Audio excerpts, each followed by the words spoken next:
Chapter 145. The Dragon and Bell Tavern was the largest and best tavern in Waterdeep City. If you've read this far, please go to the Dragon and Bell Tavern. Clean beds, comfortable service, and the best security in the city. This had to do with its unique location. The Dragon and Bell Tavern was the closest tavern to the Shrine District, where paladins on patrol would occasionally drop by for a drink. Hence, unlike most taverns that were filled with drunken sailors, boorish mercenaries, and hard-pressed adventurers and travelers, this place was favored by merchants from all over the world. They could discuss business here without worrying about being targeted by bad people with bad intentions. Sometimes, lesser nobles and high-ranking adventurers would also stay here. The bartender here, Lime, was a man who didn't look very kind. There was a scar that almost tore off half of his face. These scars, with obvious traces of acid magic, indicated a thrilling battle. When a few unusual guests entered the tavern in a single file, the knowledgeable old man only raised his eyes and continued wiping the glasses in his hand. "Please take us to Moore's room. And some beer, grilled fish, and local fruit." A slender woman wearing a hood whispered to Lime. She hesitated for a moment before continuing, "Give us 2 more rooms and a bucket of hot water. Thank you." "Is it Moore the fur merchant?" The old bartender stared at her for a while with his murky eyes. "No, it's Moore the spice merchant." The hooded woman thought for a moment and said with certainty. There weren't any large forests near Waterdeep City, and there weren't any high-quality furs here. What kind of fur merchant would come here to do business? Merchants who were buying high-quality leather goods in the northern lands would stay in the port area even if they passed by Deepwater City. Moore the spice merchant's room was very secluded, but the view was very wide. A shadow behind the hooded woman observed the surroundings and made a gesture to indicate that there was nothing out of the ordinary. The group then stepped into the narrow room. It was a group of adventurers. That's right, they found the Tablet of Fate.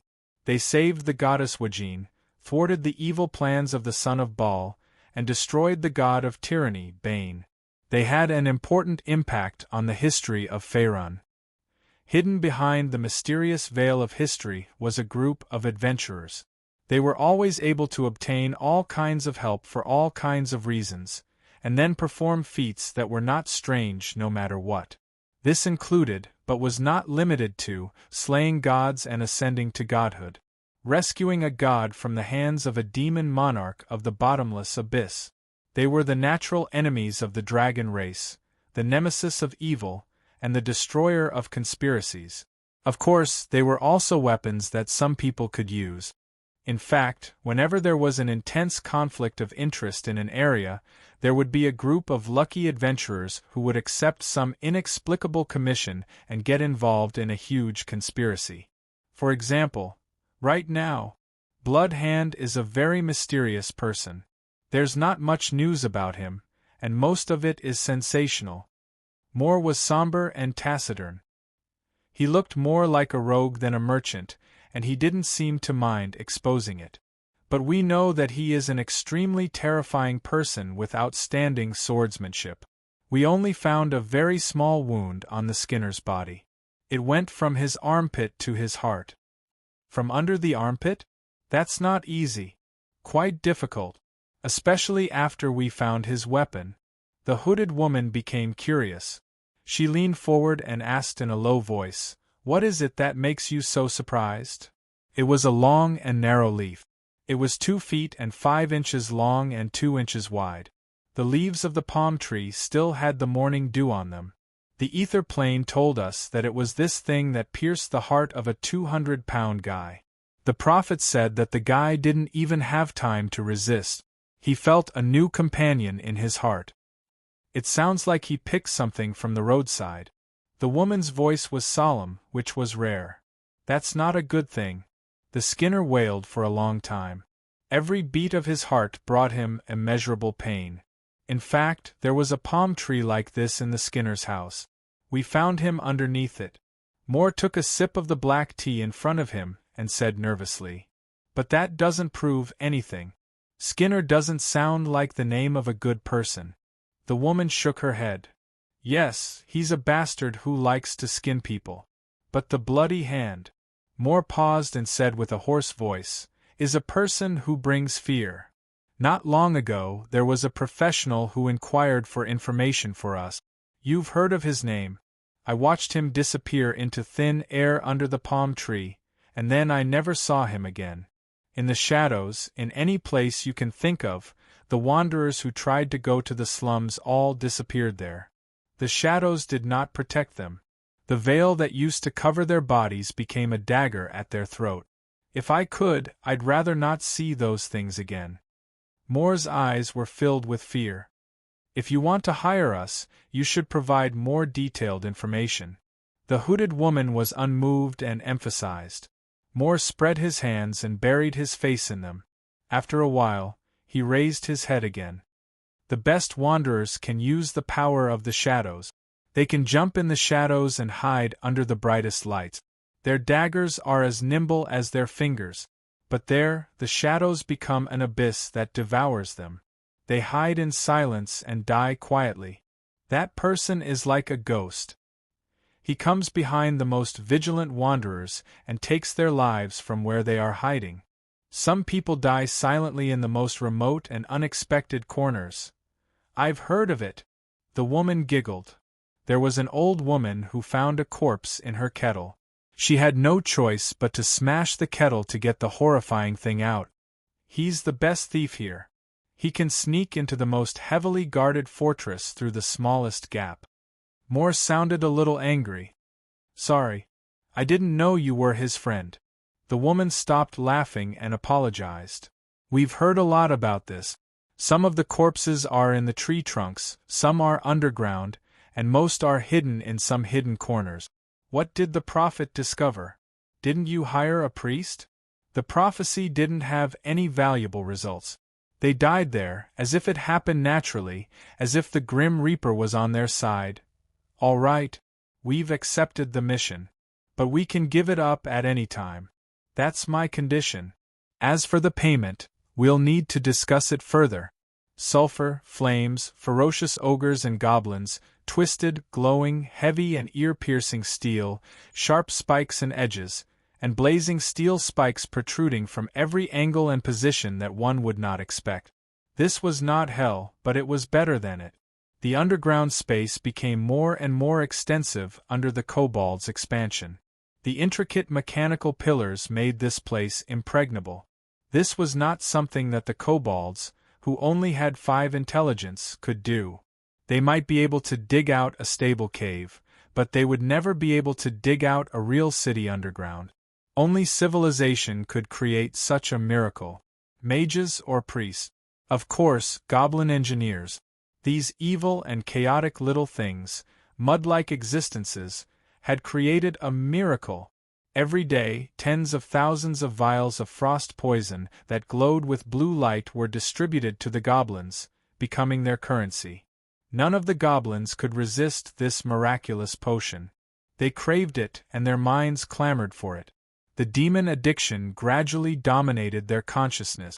These feelings of longing were more resolute and tenacious than faith, reproduction, survival, and even self-awareness. They even dominated the personality and ego of these little things. Day by day, the number of those who had lost their sense of self and chased after the frost poison like the walking dead increased. But with the large number of goblins, the numbers easily filled the gap. More and more of the demon addicts remained clear-headed, their numbers even exceeding those who had lost their minds. The goblins that were injected with the frost poison became more and more paranoid and insane. The demon addicts constantly tried to dominate their minds, making them smarter. Chapter 146. The port area, core area, and noble area had perfect drainage facilities. The complex underground labyrinth was like another city. Many gamblers, vagrants, and cultists wandered around here. Prostitutes and thieves also lingered here, doing their evil deeds in the dark alleys. Pirates and smugglers were frequent visitors here. They couldn't openly appear in the city, so this was the only place where they could find a comfortable place to rest. The stinky, bloody gold deals made this place as prosperous as the port area. A large number of dirty things were exchanged for gold deals at low prices, which were then quickly spent on rum, gambling tables, and prostitute. In the deepest part of the complex underground city, the underground passage hub was shrouded by all kinds of magic auras. This was the location of the Thieves' Guild. Everyone here knew that. However, in the face of the complex tunnels that were fixed with countless magic auras by mages, evil masters, and warlocks, prophecy spells and detection spells were almost useless. Not to mention the scattered Forest Tower Guild, Devil Order, and Evil God Worshipping Group. They were all hiding dirty secrets in the depths of the darkness. Apart from the Thieves' Guild that built this place, no one could figure out how many secret passages there were in the underground city. Hundreds of years ago, the Thieves' Guild cast a large-scale magic ritual here, desecrating all the land under Deepwater City, and set up a large-scale evil holy residence. Since then, every change here would be reflected on the Thieves' Guild's secret map. This was one of the reasons why the Thieves' Guild had maintained its position as the underground leader of Deepwater City. These things are very unusual. In the depths of this mysterious Thieves' Guild, a man's deep voice sounded in a dark room. An ordinary-looking middle-aged man raised his head from the black fog map on the table. He looked at the president opposite him with some uneasiness. The blurry area on the map is getting bigger and bigger. The deepest part of the underground city has been twisted into a dark flame. More than 1/5 of the underground city can only be seen as a blurry shadow. We are gradually losing control of this place. The president carefully touched the map in his hand. Looking at the black flames that represented extreme chaos and darkness, his heart was in a mess. We are in a disadvantageous situation. Prophecy spells are being strongly interfered with, and we have no idea about the enemy. Where's the information I want? President, more than 80 rogues have gone missing. Several teams with priests and mages have also gone missing. Missing? People often disappeared in this city, but that was for their surface identities. In the underground world, they were involved in conspiracies, evil, and murders. We know it like the back of our hands. Information is our life. The rule of the nobles can rely on order, but for the underground world, our rule is based on concealment and information. President He, who had sunk into anger and hatred, used his ice-cold fingernails to scratch the scroll on the table. We are rooted in this city, deeply rooted in its sinful soil. We are inseparable from it. This place was filled with blood and filth, profit and wealth. It is the source of our survival. We've met with many dangers. We've been ostracized by the nobles and attacked by the good order gods.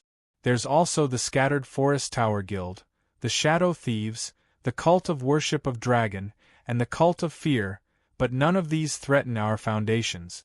Because the Thieves' Guild coexists with this city, we have already blended into the darkness of this city. In the breathing of this city, we are the ones who set up the casinos, we are the ones who chase people for gambling debts, we are the ones who blackmail and kidnap people. We will also be the ones who will consume the excess population of this city. All of this was like a millstone of flesh and blood, squeezing out the blood of the excess population here to support this city. This is the soil of the guild's survival. It is also our inexhaustible source. As long as we are still deep in the evil soil that controls this city, no one can uproot us from this city. The president looked straight into the man's eyes and said coldly, and the symbol of this control lies in information. We need to see this city in order to control it. Deeper underground, on the long river of lava, the hot air distorted Chen Ang's expression. In front of him was a scene that could give people nightmares. Pale white skeletons, neatly separated muscles and organs, dark red, deep red, bright red, pale white. The different colors were clearly separated, even orderly. Those biological tissues followed their internal laws and functions, and were classified in an extremely scientific way. Extreme order and seriousness revealed a cruelty that was extremely purposeful. This cruelty did not lie in the cruelty and bloodshed of venting, but in the coldness of extreme equality. This attitude of life and death as one, all things being equal, made any existence that had a sense of identity with life shudder. If a lich saw this scene, he would definitely classify the biological tissues and organs here, revealing the accumulated knowledge about life functions and biology, worshipping them, praising the thoughts and knowledge contained within. But to Chunong, this was just a standard experiment. Ferocious beasts were really a kind of mysterious existence. They did not have any magical abilities, but their bodies were extremely strong. They were larger than their original forms, harder to deal with, and more savage. Their bodies had usually mutated, and their muscles and bones had undergone extreme changes compared to their normal counterparts. This change was also what the warrior imitated, and it was called ferocious transformation. Fascia, mutated muscles, and strengthened bones were not the focus of Chen Ang's research. This was because the changes in appearance were the easiest to model and dissect, but the in-depth study of such changes had a different kind of charm. On the Faerun continent, the warrior's formal training would use herbs, magic, and even divine spells to strengthen the process of ferocious transformation. But what they paid attention to was to imitate the results of the mutation of ferocious beasts, borrowing these external forces to form ferocious transformation in advance. Only an extremely small number of mages would be curious enough to explore the mysteries within. Unfortunately, because spellcasters had long looked down on non-magical abilities, their research in this area was lacking. Only the gods with the divine title of warrior were proficient in and understood the deeper secrets of ferocious transformation. And Chunong lacked the channels to obtain such information, unless he attacked the temple. The expansion of the demon-addicted gnomes in the swamps and the wilderness had given Chunong a large number of research samples. The ever-expanding spellcaster community's control and infiltration of the city was becoming tighter and tighter. This created a good research environment for him. Therefore, Chunong's understanding of ferocious transformation, and even its internal laws and knowledge, was deepening at an alarming rate. Regarding knowledge that was mostly non-magical, Chunong's research was very easy to obtain considerable results. Currently, it seemed that the most difficult areas were related to the field of magic. This result created a very unfortunate reality for Deep Water City.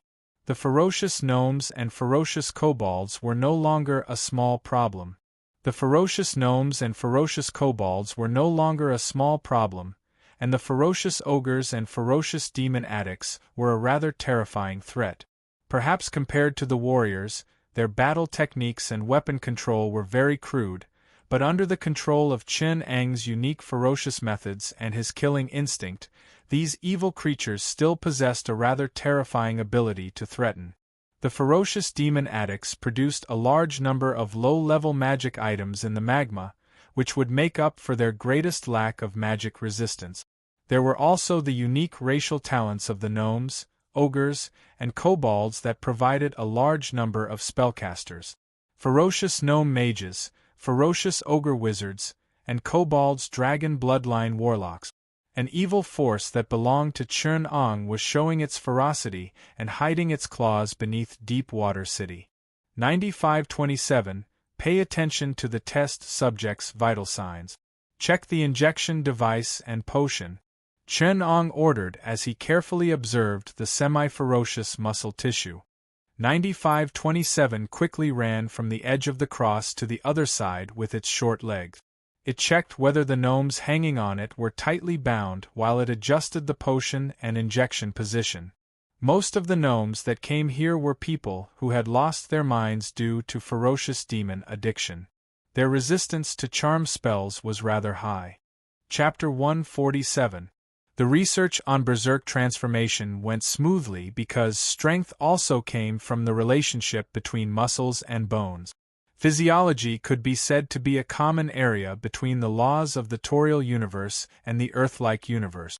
The structure of the force exerted by muscles, the coordinated movement of bones and body tissues, and even some tricks to exert force were common knowledge in both universes. Because of the natural laws, some knowledge appeared to be unbalanced and weakened, but the research structure and knowledge system were still complete and flawless.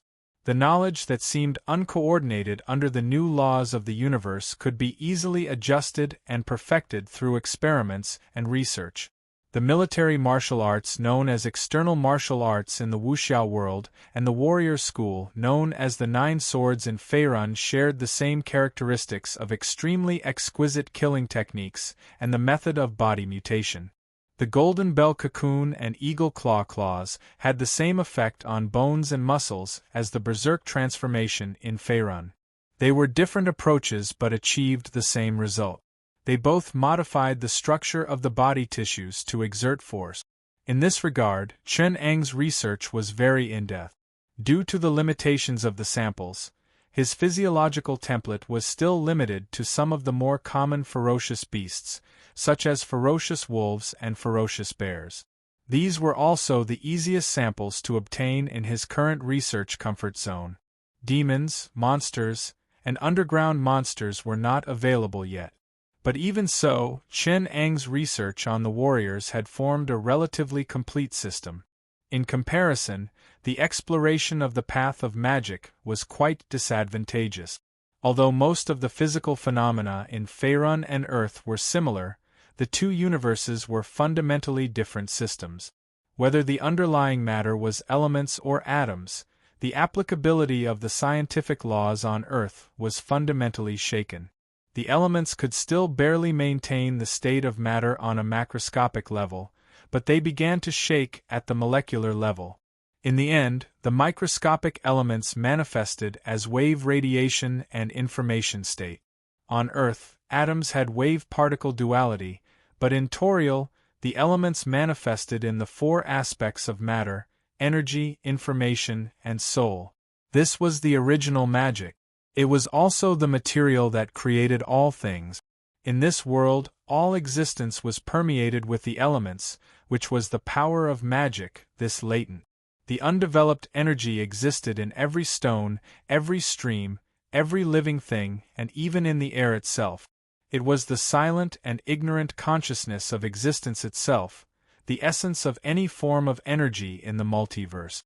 It was also the primordial material of the Creator, the material foundation that formed the world, and the collection of information about the laws of the universe. This completely different universe and knowledge system fascinated Chen Ang, and he devoted himself to exploring it. It was foreseeable that before his research and exploration reached a bottleneck, Chen Ang wouldn't have the heart to expand his territory. Even the pace of controlling Deepwater City had slowed down. His aggressive attitude gradually softened as Chen Ang immersed himself in his research. In many ways, Chen Ang took the attitude of letting nature take its course and handed it over to his half-baked students. If one did not consider the consequences of the messy teaching materials, they could be considered a group of talent. With the right guidance and education, it would not be difficult for these boys who grew up in the slums to become the backbone of an organization. They were tenacious and ambitious. They were driven and creative toward success and power. At the same time, they had a deep understanding of the world. The only things they lacked were knowledge and opportunities, but Chen Ang didn't lack either. So, they could easily find a large amount of knowledge about power in Chen Ang's library, as well as the results of those imaginative experiments and extremely meticulous experiments. It was about warriors, rogues, and even spellcasters. Systematic and complete knowledge. In Chen Ang, who was deeply influenced by earth science, the friendliness of knowledge to people was second to none in Feirun. Chen Ang did not hesitate to give them pointers in between experiments. Experimental materials were voluntarily sent to him. Chen Ang had no reason to refuse, especially in the area of contact with the weave. He needed a lot of experiments to crack the part of the weave controlled by Mistra. But other than knowledge about power and world knowledge, Chen Ang's library lacked records in other aspects, such as Farron's history, culture, and customs. This was because Chun-Ong did not have the time to understand these things. Nobles learned about these things through banquets and family education. Merchants learned about these things through exchanges. Even in the churches of the gods, there were priests who preached these things to the believers. Only the slums knew nothing about these things. So the apprentices had to search the library for stories of adventure and knowledge about society. This was a nightmare. Lek, did you see the book of Mozadonric I'm looking for? In the small library, Gale used his palm to measure the distance on the bookshelf. He spoke to the youth behind him. It's the Crimson Book. It's about the opposition and development of things, the theory of contradiction and practice, the movement and revolution of the dead magic area. The Marn group borrowed it. They are going to have a book club today. Lek replied casually as he flipped through the pages of wealth, material, and trade. The Marn group is a group of traitors, weaklings, cowards, and worms. Do they deserve to read the works of Mozadonric? Gale said indignantly, praying for the rise of the Marn god so that they can enter the communist kingdom after death. This is a betrayal of the dream of the kingdom of heaven on earth. We have vowed to let the kingdom of the gods shine brightly and turn the earth into a kingdom of heaven. We practice the munist, the international path. Let it be on earth as in heaven. Let Farron become its kingdom, and let the gods become a false joke. Because the kingdom of the earth is better than the kingdom of heaven. The kingdom of the gods is like hell for us. Only the most ignorant souls will enter those ridiculous kingdoms. When our bodies fall, our souls will stand up. We will not fall into the abyss of hell nor harvest the kingdom of the gods. Because the kingdom of the gods is on earth, created by our own hands. Because we practice the munist, the international path. When we are alive, we create the kingdom of heaven. When we die, we stand up again in the kingdom of heaven. We will. Wait, Gale. Lek reluctantly put down the book in his hand and sighed. If you don't want to nail that damn wall, I advise you to join them. Your plan seems to be far away, but in less than 60 years you should consider the destination of your soul. If you can't raise the throne of Marn Lenin, then you will be wailing on the wall of the faithless. Lek's words didn't seem to have any effect. Gale just looked at him a few times, wrapped his clothes and hurriedly ran out of the library. Chun-Ong looked at Gale's back as he left. His expression was somewhat unclear. The books he placed on the bookshelf included some professional science books and Earth's politics, humanities books and video materials. There was even a video of The Godfather, American Past, Scarface, New York Blackstreets, and other excellent realistic works. Of course, these were not as terrible as the Bible and the Book of Mordor. In this small library, Chun-Ang's experiments on the gods and beliefs, and even the underlying structure and basic laws of the world began to spread silently. At present, these were just the thoughts and fantasies of a few slum kids, but who knew what would happen in the future? In this world, there was power in thought, real and not illusory power. On the other hand, under the indoctrination of a large number of excellent realistic works on the earth, and under Chun-Ang's example, the Bloody Hand Gang, which was originally a pile of loose sand, really sprouted the embryonic form of a dynamic organization. Although they were immature, they were learning the excellent culture of the earth, including family, organization, discipline, and belief. When Chun-Ong found that this group of young people began to form small groups like the Brotherhood, he realized this. In this world that was like a pool of stagnant water, no matter how ridiculous the actions of these young people were, the benefits they represented and the new factors were affecting Deep Water City. Around these new changes, an invisible whirlpool was forming in the center. To be continued. Chapter 148. On the surface, they were ordinary adventurers, but in reality, they were a team of benevolent forces coordinated by the Harpist Alliance. Of course, it wasn't because of the request from the spice merchant Moore. They had always treated it as a joke. Moore's Scattered Forest Tower Guild, and the Harpist Alliance were mortal enemies. The only reason they didn't stab more the moment they met was because of the Harpist Alliance's low profile. The reason they were troubled was because of Chen Ong. The target of this mission seemed to have disappeared. It had been a long time since they had been able to get any information about the target. It was as if he had disappeared from this world. The slums were changing day by day. The Harpist's long list of names was filled with the stench of blood. The Skinner, the Butcher, and the Blood-Eye were all lowly and troublesome characters.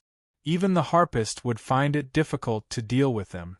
It wasn't because of the big shots, but because of the complicated forces behind them.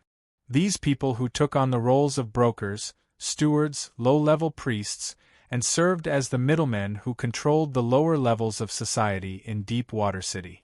They might not have great strength or influence, but they were troublesome enough because they were part of the order of this city. The leader of the adventurer team, Elwyn, looked at the 11-inch-long name list in his hand with an indescribably ugly expression. Behind the densely packed names were the corpses of the Skinner and the Butcher. The bartender, Lime, wiped the mug in his hand absent-mindedly, but his eyes never left the entrance of the tavern. His thick knuckles moved inch by inch across the surface of the mug. The muscles under his linen clothes relaxed.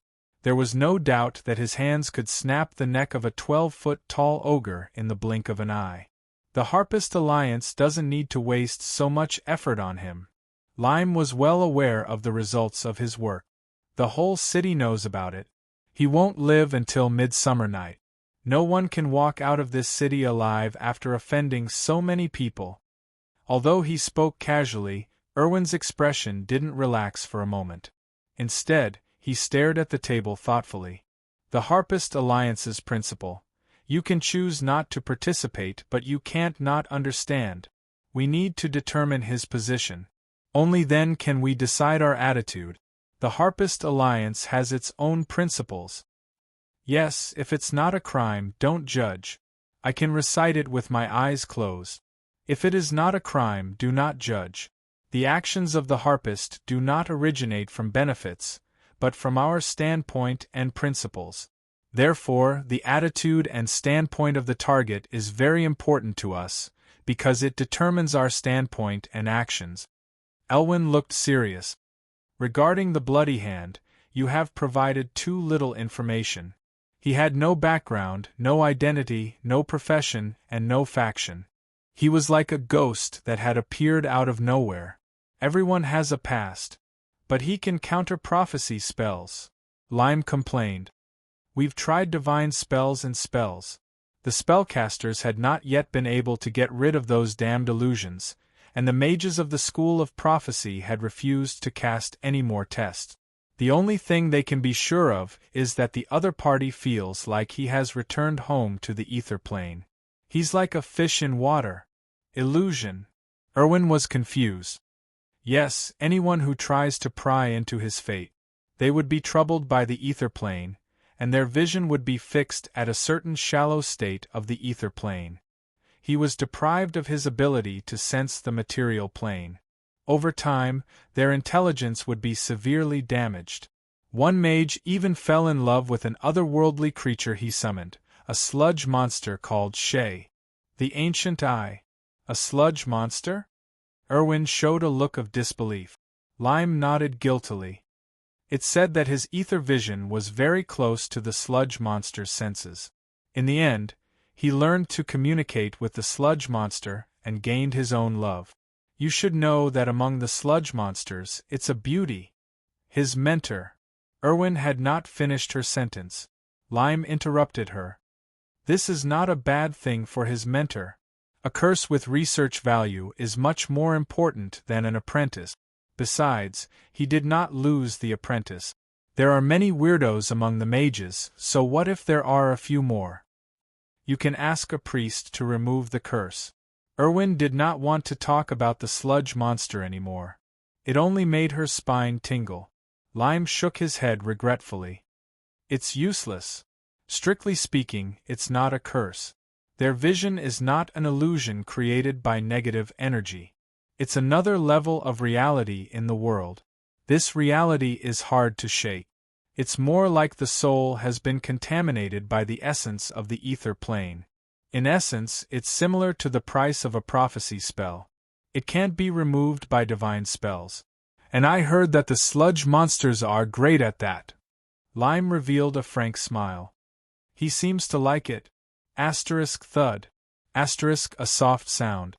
Lime tilted his head to look at the arrow that had pierced through his scalp. He wisely kept his mouth shut. He waved at the female ranger in front of him, gesturing for him to shut up. Jessica? Lime means no harm. Irwin lectured her helplessly. The female ranger did not appreciate it. She went forward and pulled the arrow out of the wood. It seemed like it took quite a bit of effort. Not everyone could pierce through armor with a light bow. Without a prophecy spell, what do we know? We don't need to infiltrate or spy on what we know now. We can hear more details in the taverns by the roadside. We need more specific information. His faction, his inclination, his profession, his faith. This is what determines our attitude towards him. I think this is more important than how many people he has killed. I said I know nothing. Lime waved his hand. He could be a wizard proficient in prophecy. He could be a priest favored by the gods. Maybe he's also a warrior. A profession like a rogue. Judging from his bloodthirst, he could be a follower of the Dark Sun. Of course, he could also be Max's. But with the villains he eradicated, he could be a paladin of Ilmater. Human nature is so complicated. A paladin might murder, and a rogue might make a great sacrifice. Unless you use detect evil on him, none of this can be used as a basis for judgment. I can only say that this gentleman cares about the things in his little house far more than he is interested in abuse, domination, and power. If that's the case. Jessica opened her mouth to speak. Don't be so quick to judge. Lime interrupted him. Please respect this complicated world. Don't use the simple and direct judgment of young people like you to define it. My intuition tells me that you're facing an existence that is difficult to determine and explore. As an old man, I can tell you that there's no harm in looking more. But we don't have time. We can't pester everyone for so long. Jessica frowned. The slums are very exclusive to outsiders. The Bloodhand Gang has deep control over the place. It's difficult for us to get close. That's because more than 80% of the young people there are working for the Bloodhand Gang. Their fathers, children, and wives are like the most loyal eyes. It's a closed environment. It's difficult for outsiders to survive there. Lime replied. So, can we do nothing? Jessica objected. Information won't jump into our hands by itself, right? Not necessarily, child. Lime smiled slyly. His fingers moved on the table and finally stopped on a stack of brown papyrus. He handed the inconspicuous items to Alwyn. If you were a little more careful, you'd find this. The profits of the tobacco and the movements of the Thieves' Union. Alwyn read the complicated code in a low voice. This is the information about the dock. It's about the special tobacco and the Thieves' Union. It's all daily information. It's not everyday. These little things are hiding a big secret. Lime smiled proudly. The price and shipment data of the tobacco. Even though we're missing the most important data, it's not difficult to calculate the profits of the tobacco. Similarly, the mission data of the Thieves' Union can also reflect their internal movement. Alwyn looked at the stack of papyrus with a gloomy face. Even she couldn't help but feel nervous when she saw the string of numbers that represented the profit. She didn't need to look at the things at the back to know that the situation had reached a critical moment. Chapter 149. Magic was the foundation of this world. It made the multiverse appear so colorful. It was enchanting and mysterious. It was the origin of the world, or in other words, magic was the origin of the world. Everything was born from the elements, and it was permeated with the power of magic. It was chaotic, but also orderly. It was rational, but also illogical. The primordial magic was the material that created everything. It was the silent and ignorant consciousness of existence itself. Magic permeated every bit of matter and manifested through any form of energy in the multiverse.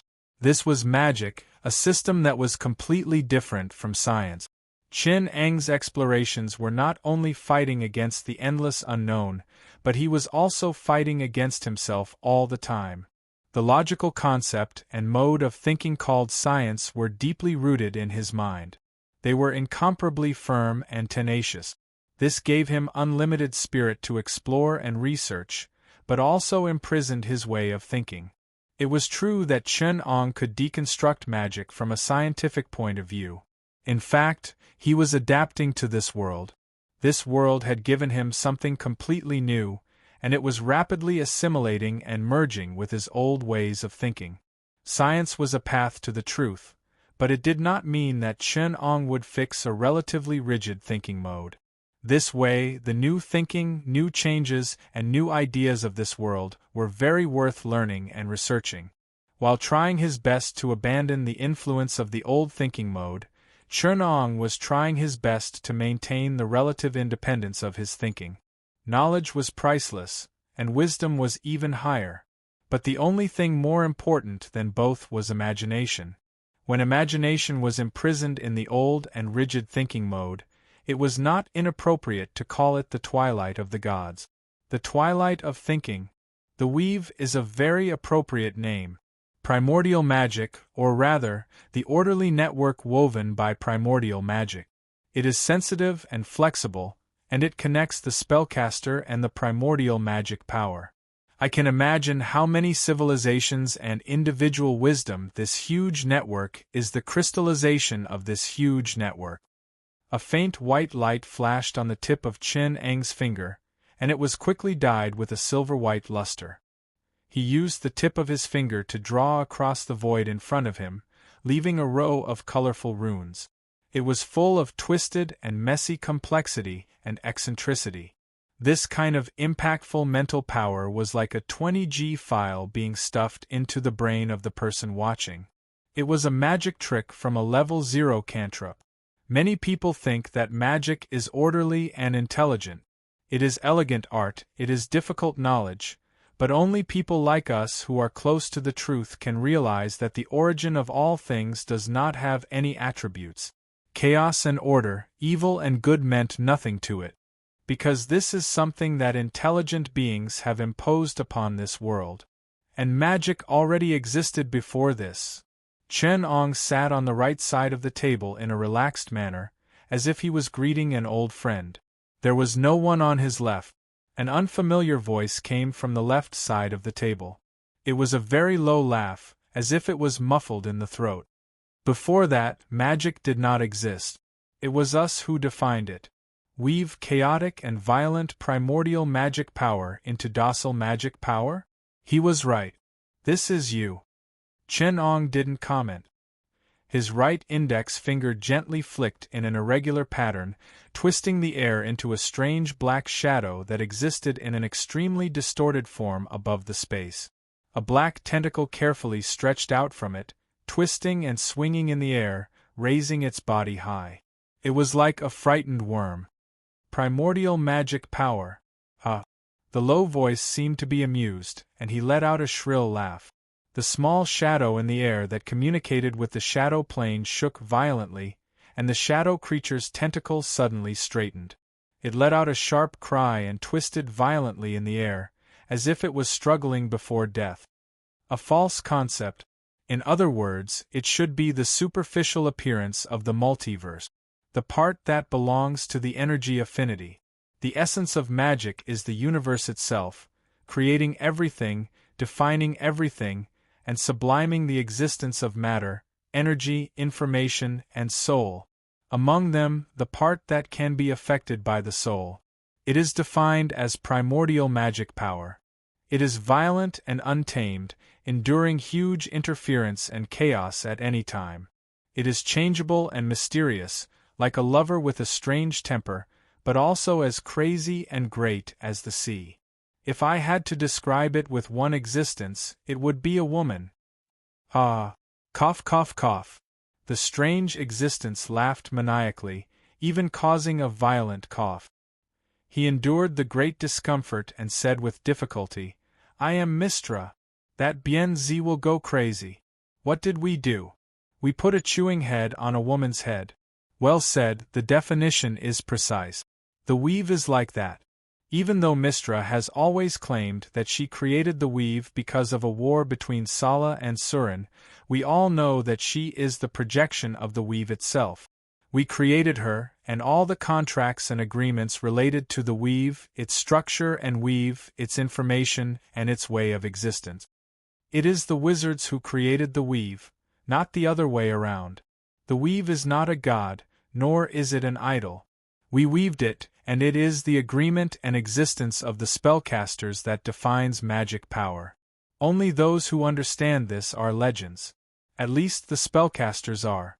Even though we use a precise term to call it, the weave is not an isolated existence.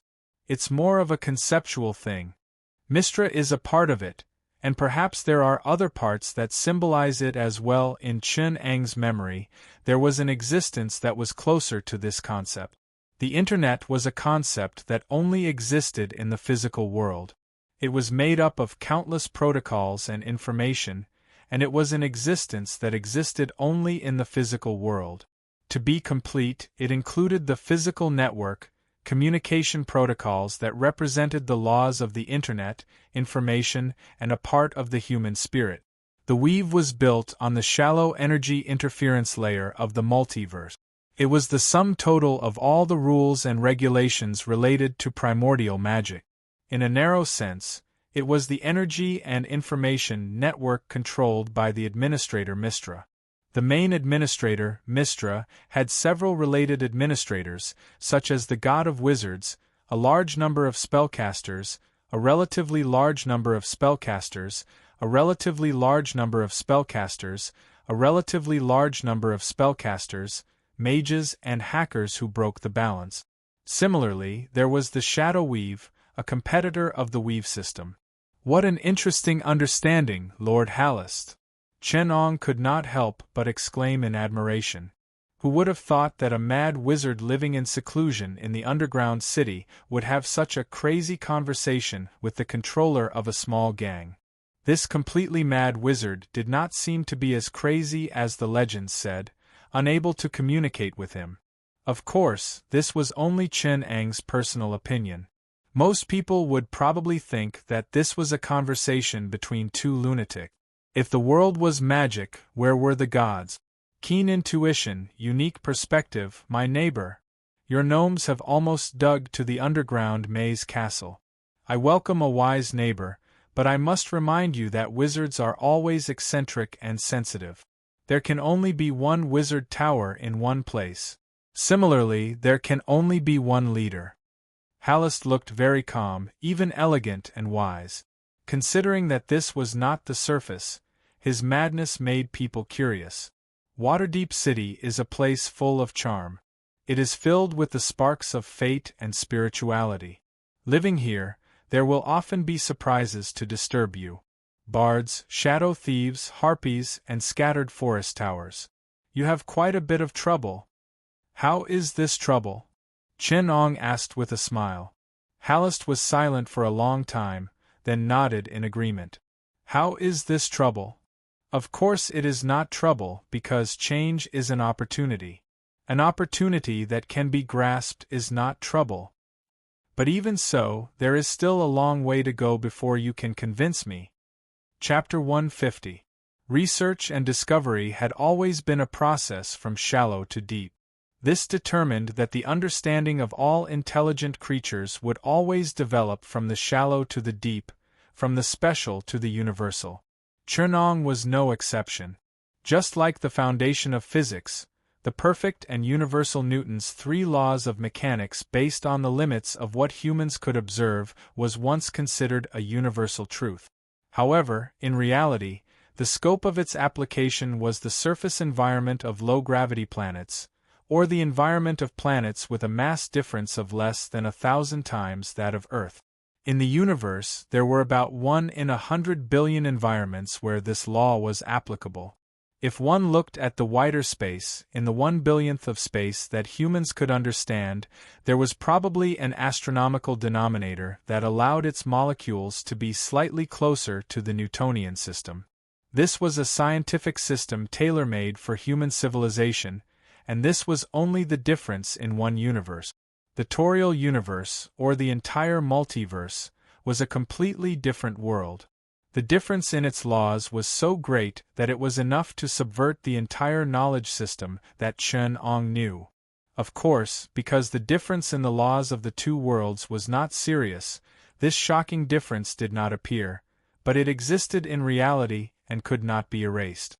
However, even if the difference between Faerun and Earth was increased by 1,000 times, and the gap between the two worlds was deepened by 10,000 times, it would not be able to confuse Chen-Ang's understanding of space. Because in terms of status, Chen-Ong, who could travel between different worlds, was at a higher level than the multiverse.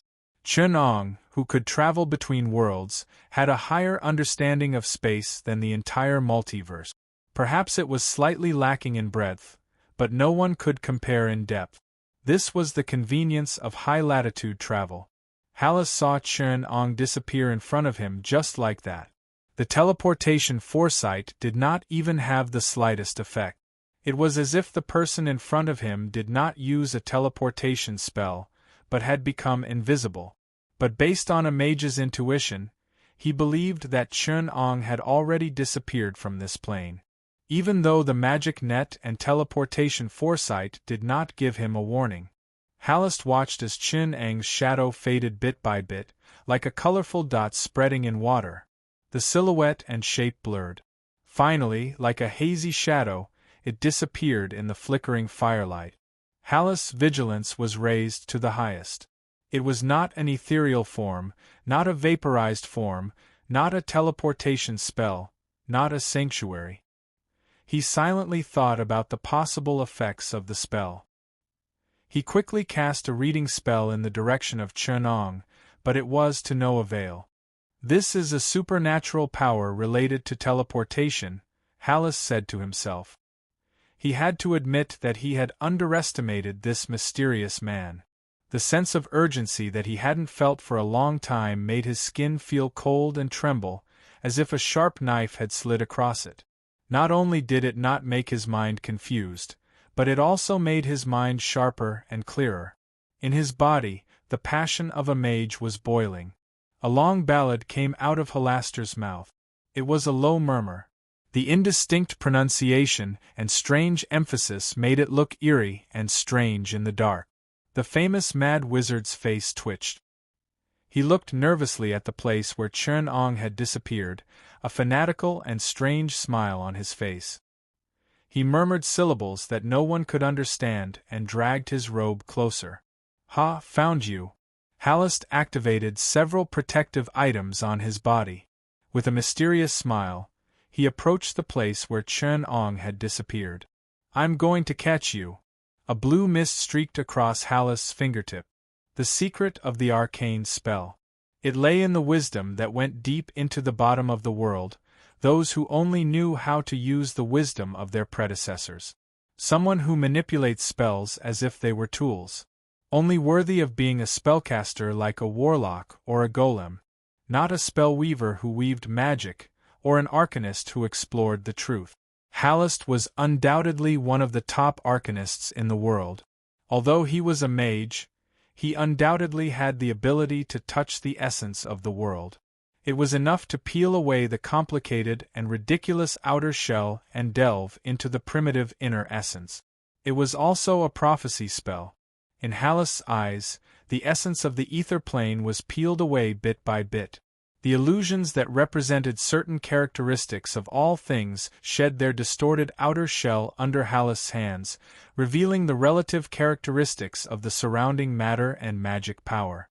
They abandoned the distorted and diffused infection and spread, revealing the essence of matter in the ether plane. The ether plane was a mirror, showing the relatively hidden essence and inner nature of the material world.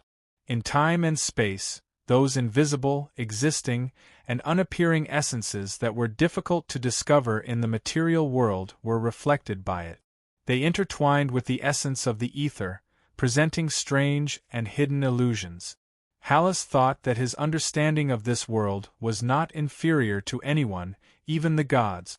This was the arrogance of a mage, but it could not be said that it was without some truth. But now, he did not dare to say that. He followed in Chen Ang's footsteps and entered a world that he could not imagine. It was like facing a mirror and seeing someone enter it. The material world, no, it was the reflection of the multiverse in the ether plane. These distorted illusions actually stripped away the true essence. The advanced blink spell allowed him to flash between the ether plane and the material world. The colorful mist had disappeared as early as the first flash, and the distorted shadows of darkness and fire demons were his reflection in the environment of the material plane. Demons, dead spirits, ghosts, distorted corpses, and objects alternated with flames, darkness, sound, and ordinary objects, like the crazy intertwining of two worlds. Hallis had no choice but to use his great wisdom to analyze their essence. They represented and reflected the changes and essence of time, space, energy, and matter. He realized that he had never truly understood this world.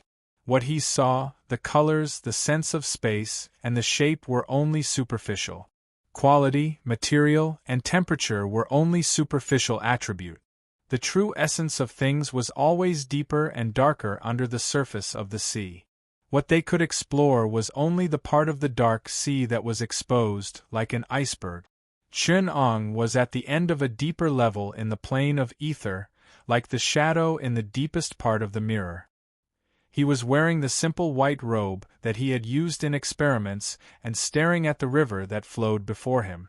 In the plane of ether, things that flowed usually represented the essence of change, and water was often related to time. In the language of magic, it represented the long river of time. Interesting, but that's all. Hallis shook his head. The green light of dissociation passed through Chen Ang's body and disappeared into the ether polymer. You think you understand me, but you don't. You think you understand this world, but you don't. You think you understand magic, but unfortunately you don't. You think this is the real me, but this is only a part of me. This is magic, mysterious and profound, isn't it? Chenong laughed. Hallis had lost his mind. His voice was distorted and low, and his eyes were chaotic as he stared at Chenong. However, his etiquette and words appeared calm and steady. Unless he was schizophrenic to a certain extent, he would not be able to express such a wonderful mental state. He hovered between reason and madness, chaotic but not losing his poise. The charm of magic lies in its profoundness, and the joy of a mage is to explore this profoundness. Thank you for bringing me here to see the deeper essence and changes of all things. I have to admit, you've left me at a loss. Chen Ong shook his head. That won't be the case. A mage is not a puppet that can be manipulated. The wisdom of a mage in battle should not be reasonable. Using one's own spells intelligently is the so-called wisdom that warriors and barbarians disdain. Using spells reasonably, combining with the environment, and using spells creatively can only show that one is quick-witted, but not wisdom at all. This kind of quick-wittedness is a quality that any qualified warrior must have. It is far from being smart or cunning, let alone wisdom. Hallis asked calmly, spells have never been used to obtain destructive power. A mage's power is always reflected in a broader field. A qualified mage must be a great lord, the owner of wealth, and an important part of a force. Power is the power of a mage. Can this be called wisdom? Chen Ong shook his head. Such a mage can destroy a country, a race, or even a civilization. He can exert his power to a greater extent and change the entire world. He uses his mind and conspiracy as his weapons. He can be called smart. But he can only be called cunning, far from wisdom. Chapter 151. Everyone could see the changes in the slums. Evil was spreading here, and of course, wealth was the same. Everyone here grew tobacco. They wrapped the precious wealth in spices and cloth, and then their brothers transported it to Skullport to sell. This was a land of evil. Everyone was vigilant, even neurotically wary of outsiders. Alwyn found that the people here had a different mental outlook. There was an indescribable sense of excitement. This was completely different from the lifeless poor people on the Faerun continent. They were gloomy and excited, full of the drive to get rich and the determination to do anything. If she had to describe what made the people here different, it would be ambition. Strong, ferocious ambition. She felt that there was a dagger in the eyes of the young men on the road. Gao's ambition was about to overflow. The daggers on their waists were polished, and the way they walked was in line with the most basic qualities of a rogue, dexterity and agility, just like a feline. Elwyn could imagine the agility and cruelty of the human body as they stabbed their daggers in. This was actually not something he could imagine. Many people had gone missing here, such as the tax officer and the rogue members of other gangs.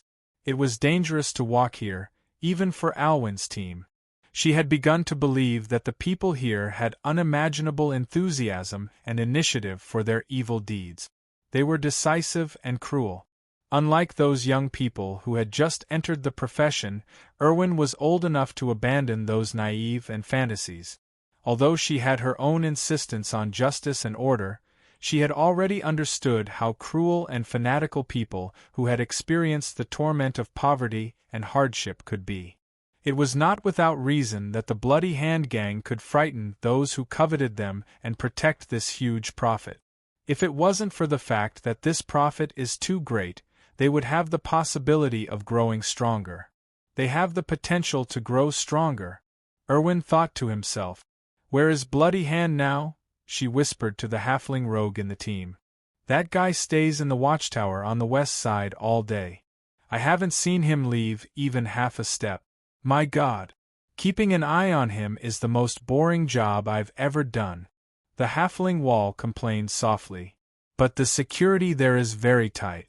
There are many magic traps and mechanisms. I've tried many times, but I couldn't sneak in. He hasn't been here for long. We can storm in. Jessica suggested.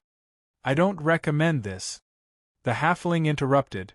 We may have casualties this way. You know, it's not that we can't afford to sacrifice ourselves. I'm sure that we can kill the Bloody Hand. My God! This nickname sounded like a third-rate mercenary. But how to put it? It's not worth it, you know. For evil dog eat dog. It's not worth it. You're right, Wall. Elwyn thought for a moment and shook his head. Let's think of another way.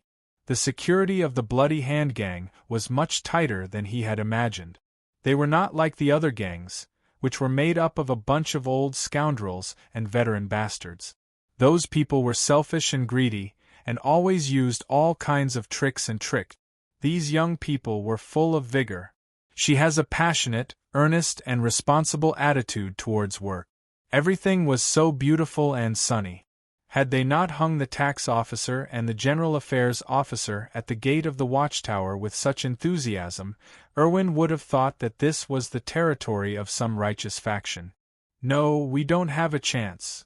Wall shook his head and said, They will definitely find us, then block us in a narrow passage and shoot through us with those extraordinarily strong steel crossbows. They are well trained and have a lot of magic items. There are also a lot of magic items. We can't take that kind of blow. Wall's expression was a little evasive, and his words were hesitant. Those who knew him well could see at a glance that he was struggling with something. Say it. Is there anything unexpected? Elwyn sighed with his hand on his forehead. 200 feet from here. There is a secret passage that may lead to the basement of the watchtower, but... Wall frowned. It gives me a very bad feeling. Let's give up this time. There's no need to take such a big risk. Wall. Lovewin interrupted him and said calmly, We trust you, just like we trust our own eyes and limbs. But you can't panic. Tell us what you feel, your intuition, and your guesses. We are partners. There's something underground. I don't know what it is, but there is a great danger hidden underground, enough to be fatal. We still have to go there, Elwyn said with certainty. Why? The risk is too great, it's not worth it. Wall spread his hands and emphasized in confusion. Because of responsibility, the responsibility given to us by kindness and justice, we can't ignore a huge conspiracy. The underground here is not within the scope of the underground maze. No matter what the mad wizard wants to do, the harpist has a reason to know. 9527 patrolled its territory as usual. Underground, the goblins had dug more than 30,000 feet deep, at least 18 layers of the underground world, and even part of it was connected to the underground maze, allowing some monsters and underground creatures to sneak in. Of course, most of them were not monsters, at least not as monstrous as some of Chin Ang's test subjects, but there were always some survivors. Although they were already frightened and in a constant state of panic, they could still pose a threat to the goblins. 9527 could not help but sigh. Although the goblins were the smartest race under the Master's command and had been given high hopes, even building a small kingdom and civilization, their strength was still too low. If it had been the group of ogres, they would have been nothing more than a side dish if they encountered the underworld creatures. The heavy armored ogres and ferocious ogres would probably have eaten them alive. If they encountered the addicted ogre sorcerers, they would be in utter misery. There were already many evil creatures howling as they became the test subjects of the demon addicts. 9527 felt that their weak performance was a disgrace to the evil camp, although 9527 also felt that some of the experiments were too creepy, such as the biotic biomass, multiple weave contact cycle, brain golems, especially the experiment of imitating the dual-core weave contact physique of the two-headed ogre wizard. Those 100-headed giants, human centipedes, and 3-headed and 6-armed wizards were too much. Drow were also intelligent creatures. The 100-headed giant priestess was too much. The ogres have already produced 3 of Lao Wada's favored. Sooner or later, they will become Master's test subjects. Only machinery and explosions are the greatest things. Of course, human alchemy is not bad, but the Sith alchemy that Master taught us is better. 9527 sang softly. More is better. Big is beautiful. They walked along the dim ropeway to the next level. The crystal on its arms suddenly lit up, sometimes dim, and sometimes flickering. 9527 pressed the crystal with its right hand, and with its intelligence of 19, it immediately understood the three-dimensional text in the crystal. Damn it! Enemy attack! Enemy attack! 9527 anxiously stomped his feet. The enemy is close to Master's location. If they disturb Master, if you disturb Master, you will become the next stage of the ogre's experiment subjects. It had mobilized all the goblin patrols through the crystal. The ogres, war creatures, and kobolds also quickly headed toward the location of the alarm and began to set up control. However, because of their deep-rooted fear of Chen Ong, the experimental area where Chen Ong was had always been a forbidden area for the Demon Addict Legion and the Underground Army. Their power there was pitifully weak. This was not because they were not intelligent enough. It was a psychological misunderstanding. All the gnomes, all the goblins and kobolds thought that it was a place more terrifying than the abyss. Was there a need to defend such a terrifying place? The enemy would rather die in battle than go there. That bunch of trash, scum, and dregs. How dare they hide these things under the city? Aren't those nobles afraid of nightmares? The underground maze is scary enough. Where did these goblins and kobolds come from? Aylwin looked at Jessica with a pale face on the verge of collapse. The priest, Horn, was turning over the body of a kobold. It had been hit in the chest by the priest with a warhammer, and the huge and ferocious warhammer had smashed its internal organs. Even so, it had attacked crazily for 6 standard movements. It died from the combined attacks of fireballs, arrows, crossbow bolts, warhammers, and two-handed sword. Its corpse was a pile of mush. One had to know that the priest Horn's war hammer was powerful enough to shatter +1 magical armor. Not to mention that the war hammer itself was a +2 magical weapon. Horn was a well-known priest. Although he wasn't a priest of Coreus, he was still a priest of Nubian. He was a first-rate warrior who could kill and set fire to anything. However, the armor of the kobold was complete. It was an armor without enchantment. No, during the forging process we used magic to process the steel. The design and construction are also superb. It's lined with soft but terrifyingly tough steel wires. The curvature of the outer shell is very precise, and the hardness has reached a terrifying level.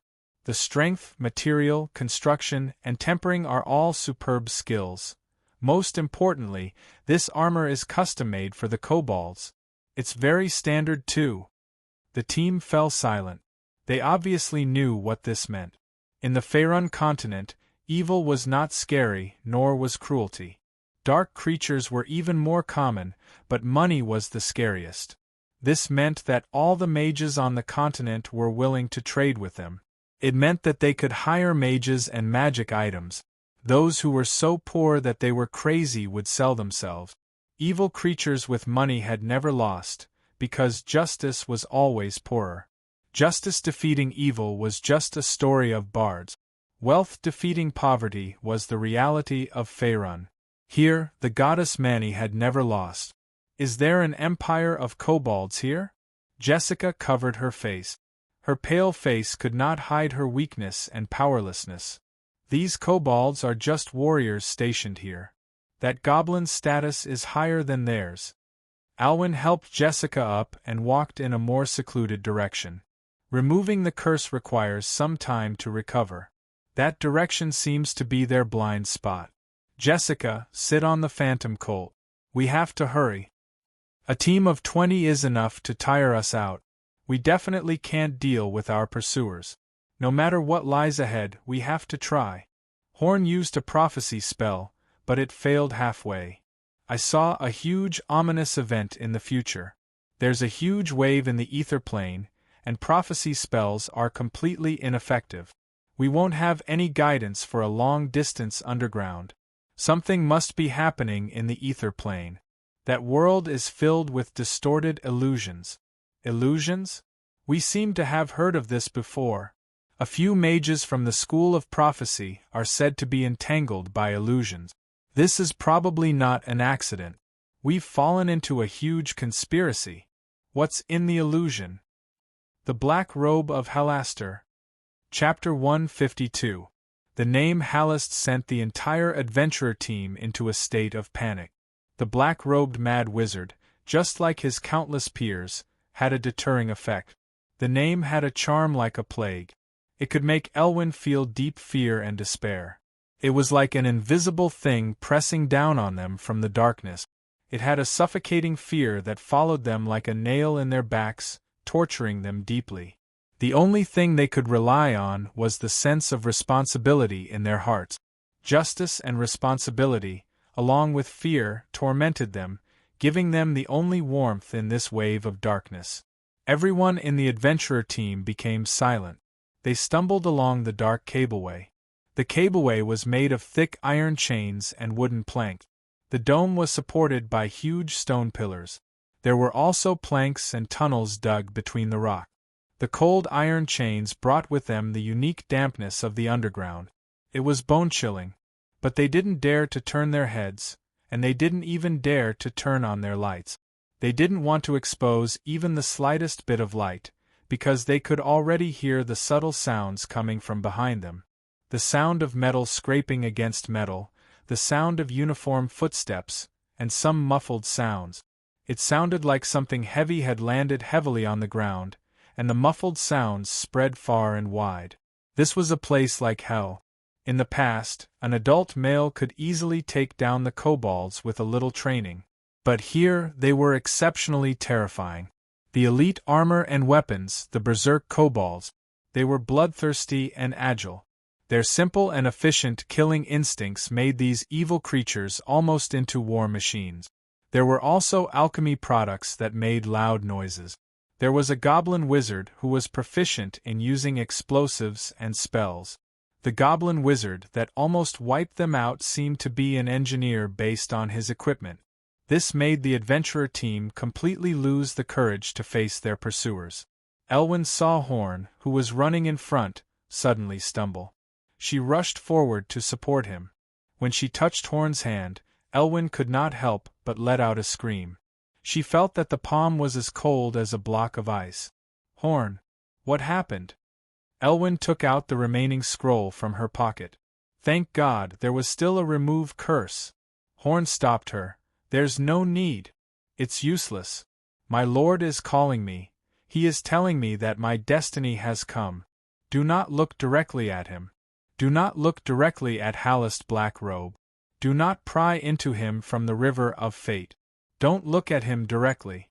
Listen to me, darkness and silence are the best protection for you.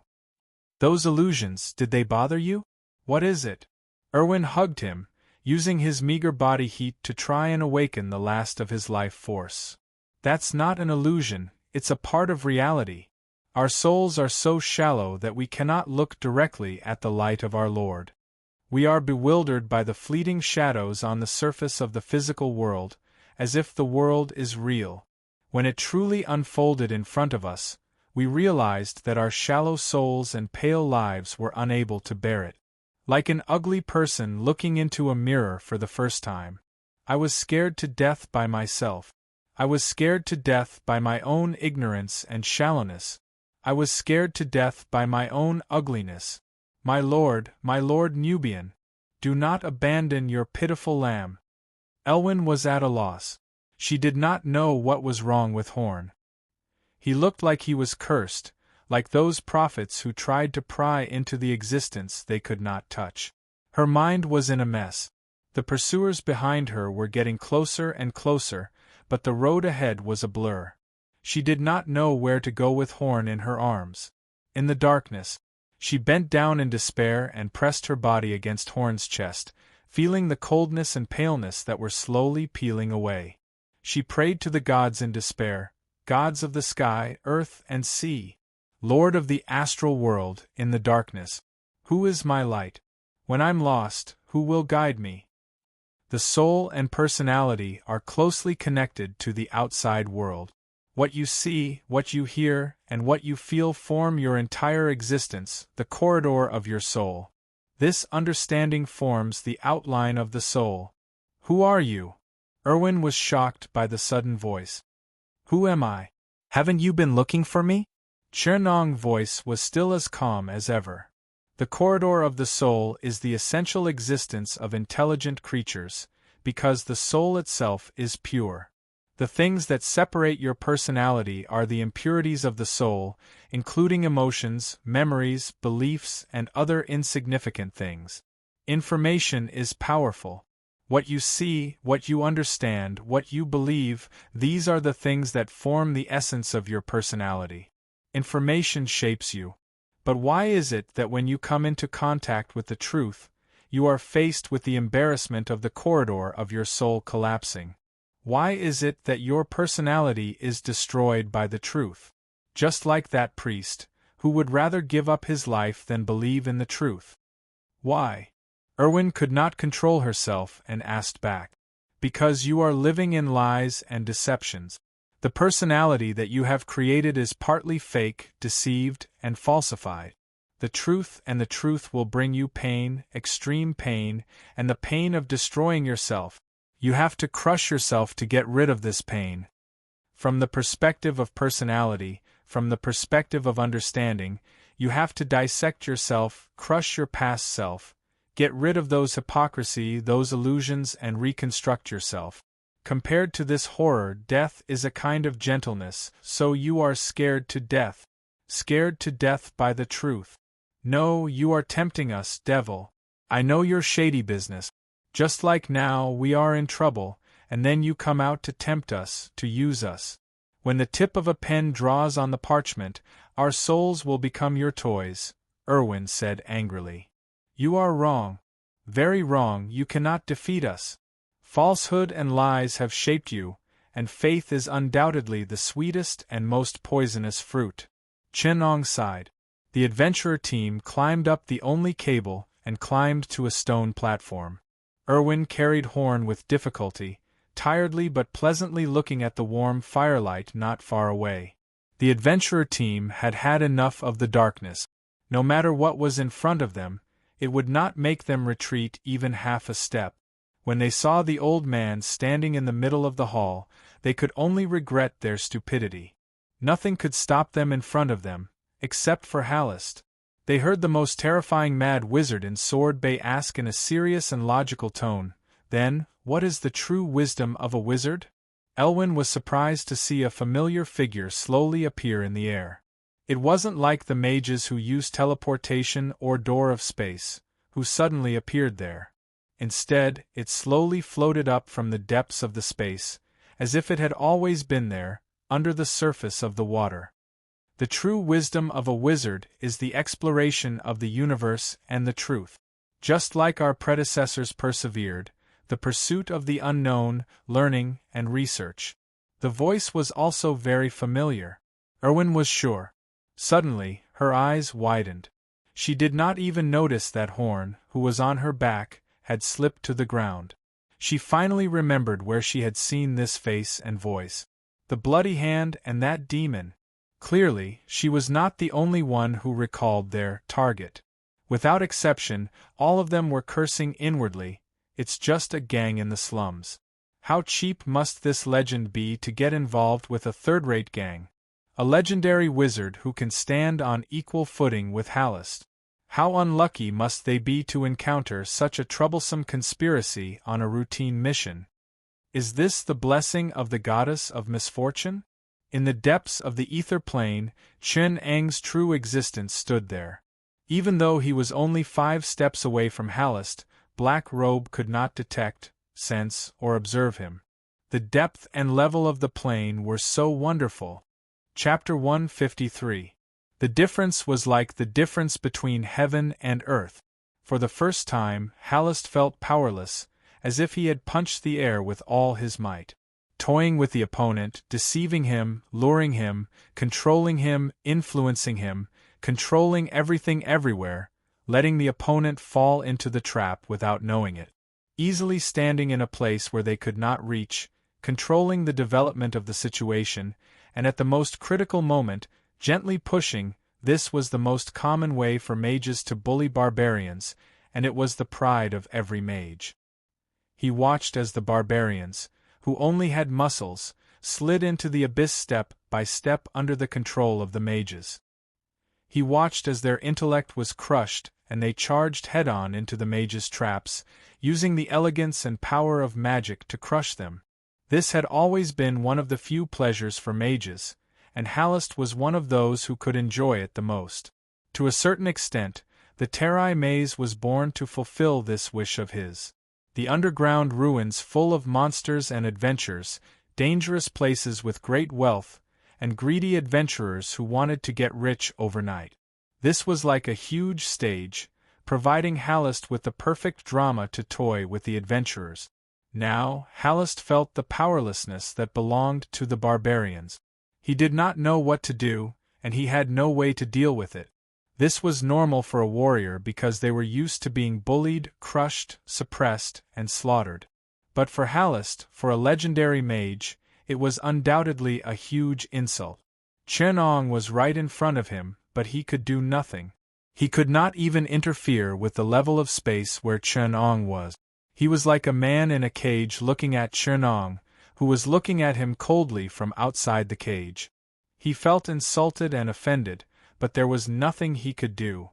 The advantage of a spellcaster over a barbarian was incomparable. The resources needed to nurture a high-level mage were about 100 times that of a high-level warrior, and a legendary mage pulled the numbers to an exaggerated level. It could be said that without magic items, a low-level mage could kill a legendary warrior. In this world, only spellcasters were true professionals. As for warriors, they were all defective products that could not walk the path of spellcasting. They either had no money or time. Rich barbarians might be able to struggle, but barbarians without money were undoubtedly synonymous with cannon fodder. This was something all spellcasters believed in. Whether it was a priest or a warlock, or a druid or an illusionist, there was no doubt that they despised professions that didn't have the ability to cast spells. Not to mention the proudest wizard among the spellcasters. As a noble among the mages, Hallest Blackrobe stood at the top of the spellcasters. There was no doubt that he could look down on any non-legendary spellcaster. According to the chain of contempt for spellcasters, he could even look down on warlocks, druids, psionic warlocks, and priests. Only grand arcanists could make him lower his head slightly. He didn't even care about the gods. However, he encountered an opponent that should not have appeared, just like a god. In most areas, Chernong, who had just descended, was not as good as Halaster. But if the degree of understanding was a little higher, then it would be boundlessly high. In the spatial domain, Hallest was like an immature apprentice, unable to lock onto spells, unable to interfere with domains. There was also an irresistible attack. Chen Ong shifted his attention away from the mage who had suffered a huge blow. It seemed that he needed some time. Adjust your madness. 9527 led the Magic Addiction Legion and had already taken control of the adventurers who had broken in. They looked like they were frightened, and the way the half-elf looked at him was like looking at the Lord of the 9th floor of hell. Of course, Chen Ong didn't think that this had anything to do with him. So what if the army brought by 9527 looked terrifying? Most of the test subjects had nothing to do with Chen Ong. He had long learned to outsource the lower-level missions to the lower-level spellcasters. Even the Magic Addiction Legion and the Magic Addiction Laboratory were run according to the laboratory management methods on Earth. The interference of magic energy radiation on living creatures, the stimulation and adaptation of high radiation energy on living creatures, may be Chen Ang's topic, but the magic energy transformed drow, semi-magical creatures, and even the undead radiation body were not his experimental results. With Hallest under control, the Terra Maze opened its arms to Chen Ong. The evil system of the Magic Shadow Legion provided him with a large number of soldiers and subordinates. The evil creatures from the wilderness were transformed into materials in the Magic Addiction Legion's laboratory. The worthless goblins, the weak kobolds, the underground drow who killed each other, and the wandering ogres, they sacrificed their only flesh for magic and endured the chaotic and crazy thoughts of the magic addiction spellcasters. What good could the drug addicts do? They were like artists, using inspiration as the main basis for experiments. Experiments based on inspiration and passion. Experiments like artistic creations. Chen Ong had to stop this behavior that was extremely wasteful of experimental materials. Although there were many surprising results, non-standard experiments could not provide a repeatable process. Although the evil creatures in the wilderness did not need money, they needed time to reproduce. There were no large goblin tribes around Deepwater City. There were many goblins, the kobolds had good blood compatibility, the ogres had high endurance, and the drow, as a test subject, had reached the peak of quality. There were also those orcs. The orcs were good warriors, but they were so chaotic that they could not form an army at all. The army in Chen Ang's mind was not the chaotic peasant army in the Middle Ages. Therefore, the laboratory had to do a frontal lobotomy on them, and the effect was amazing. They were no longer as violent as beasts in heat. Instead, they quieted down with a dull look on their faces and became very tame and docile. It seemed that their mania had been cured. Of course, there were a few minor sequelae, such as the loss of thinking ability, the obvious loss of emotions, and even the serious impact of memory. Basically, they could be regarded as a vegetable that could move freely. But Chen Ong thought that this was not important, right? What did the orcs need brains for? Because they had lost their bloodthirsty and aggressive instincts, Chen Ong still needed to make some adjustments to them. Some brain golems, high-quality products produced by the drow, supplemented by samples provided by the smartest goblins, were transplanted into their heads. The final product was satisfactory. Similar to a half-golem, half-living object, immune to most charm spells, stable and efficient battle performance, absolute obedience, a high degree of order, combat skills that could be directly instilled, and a bloodthirsty and ruthless attack style. When necessary, the brain golems could also be used to cast simple spells. To be continued. Chapter 154. Chen Eng's deeper exploration of golems and alchemy came at the cost of the orcs, who lost part of their biological characteristic. They lost most of their ability to think, a small part of their organs and tissues, and were replaced by brain golems and mechanical constructs. They lost some insignificant things in exchange for resistance to most spells, and even more amazing destructive power. The evolution of a warrior's body was much slower than the transformation. The cultivation of a mage was also much slower than the creation of golems. The former required time, and the latter required resources, which was money. A large part of the deciding factor for the beastman's transformation was the cost. That was why they had no choice but to accept the gnome's engineering and mechanical construction. They were very powerful, sturdy, and extremely destructive. Their only weakness was that they were somewhat unstable. In layman terms, they could explode. Chen Eng's solution to this problem was very simple. If he could not change the goblins, he would change the orcs. He asked Halist for a copy of the Lich's information, fixed the effect of the teleportation spell on the brain golems, and then strengthened their skulls to reduce the cost of the explosion to an acceptable level. After the explosion or attack, the brain golems would be teleported into an incubator and kept safe. Then, they would only need to repair the orc's transformed body before they could be used again. Healing spells and restoration spells could restore the orc's physical condition, and the cost was low. Chen Ong was even considering whether he needed to create a troll golem. Halist thought that the orcs were no longer living creatures and should be regarded as half-undead golems, but Chen Ong proved that he retained the greatest characteristics of the orcs: survival and reproduction. The Lei Maze city that Halist built was connected to the underground world from the underground of Waterdeep City, using the underground hall left behind by the dwarf. The naturally formed underground cavity was very deep and huge. On this basis, the underground creatures that Halist enslaved continued to expand and excavate the maze city for thousands of years. In the end, it formed nearly 20 floors. There were countless layers of the underground city system. Halist poured all his madness and obsession as a mage into this place.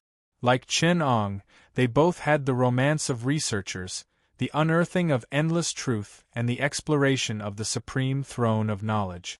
In the Palace of Magic, their goal had always been the brightest pearl. This place was filled with his strange magic creations and magic experiment. Chen Eng's experiments at least had order, rules, and connections. Chen Ong also knew what kind of domain he was exploring. His experiments were exquisite and accurate. He always knew what he needed and had a clear goal. However, not everyone was like that. Chen Ong regarded magic as a science and used it to understand and explore the world, but some people regarded it as an art and were obsessed with exploring magic itself. Erwin and the others thought that Chen Ong was as crazy and powerful as Halist, but what Chen Ong showed was both the focus of a researcher and the calmness that was different from Halist. Crazy and calm. Science and art, but the extreme self-expression. Terra Vane Maze City was a bigger city than Deepwater City.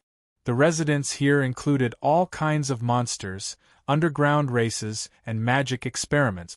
These monsters were so dangerous that Deepwater City had always tolerated and feared the Mad Magician.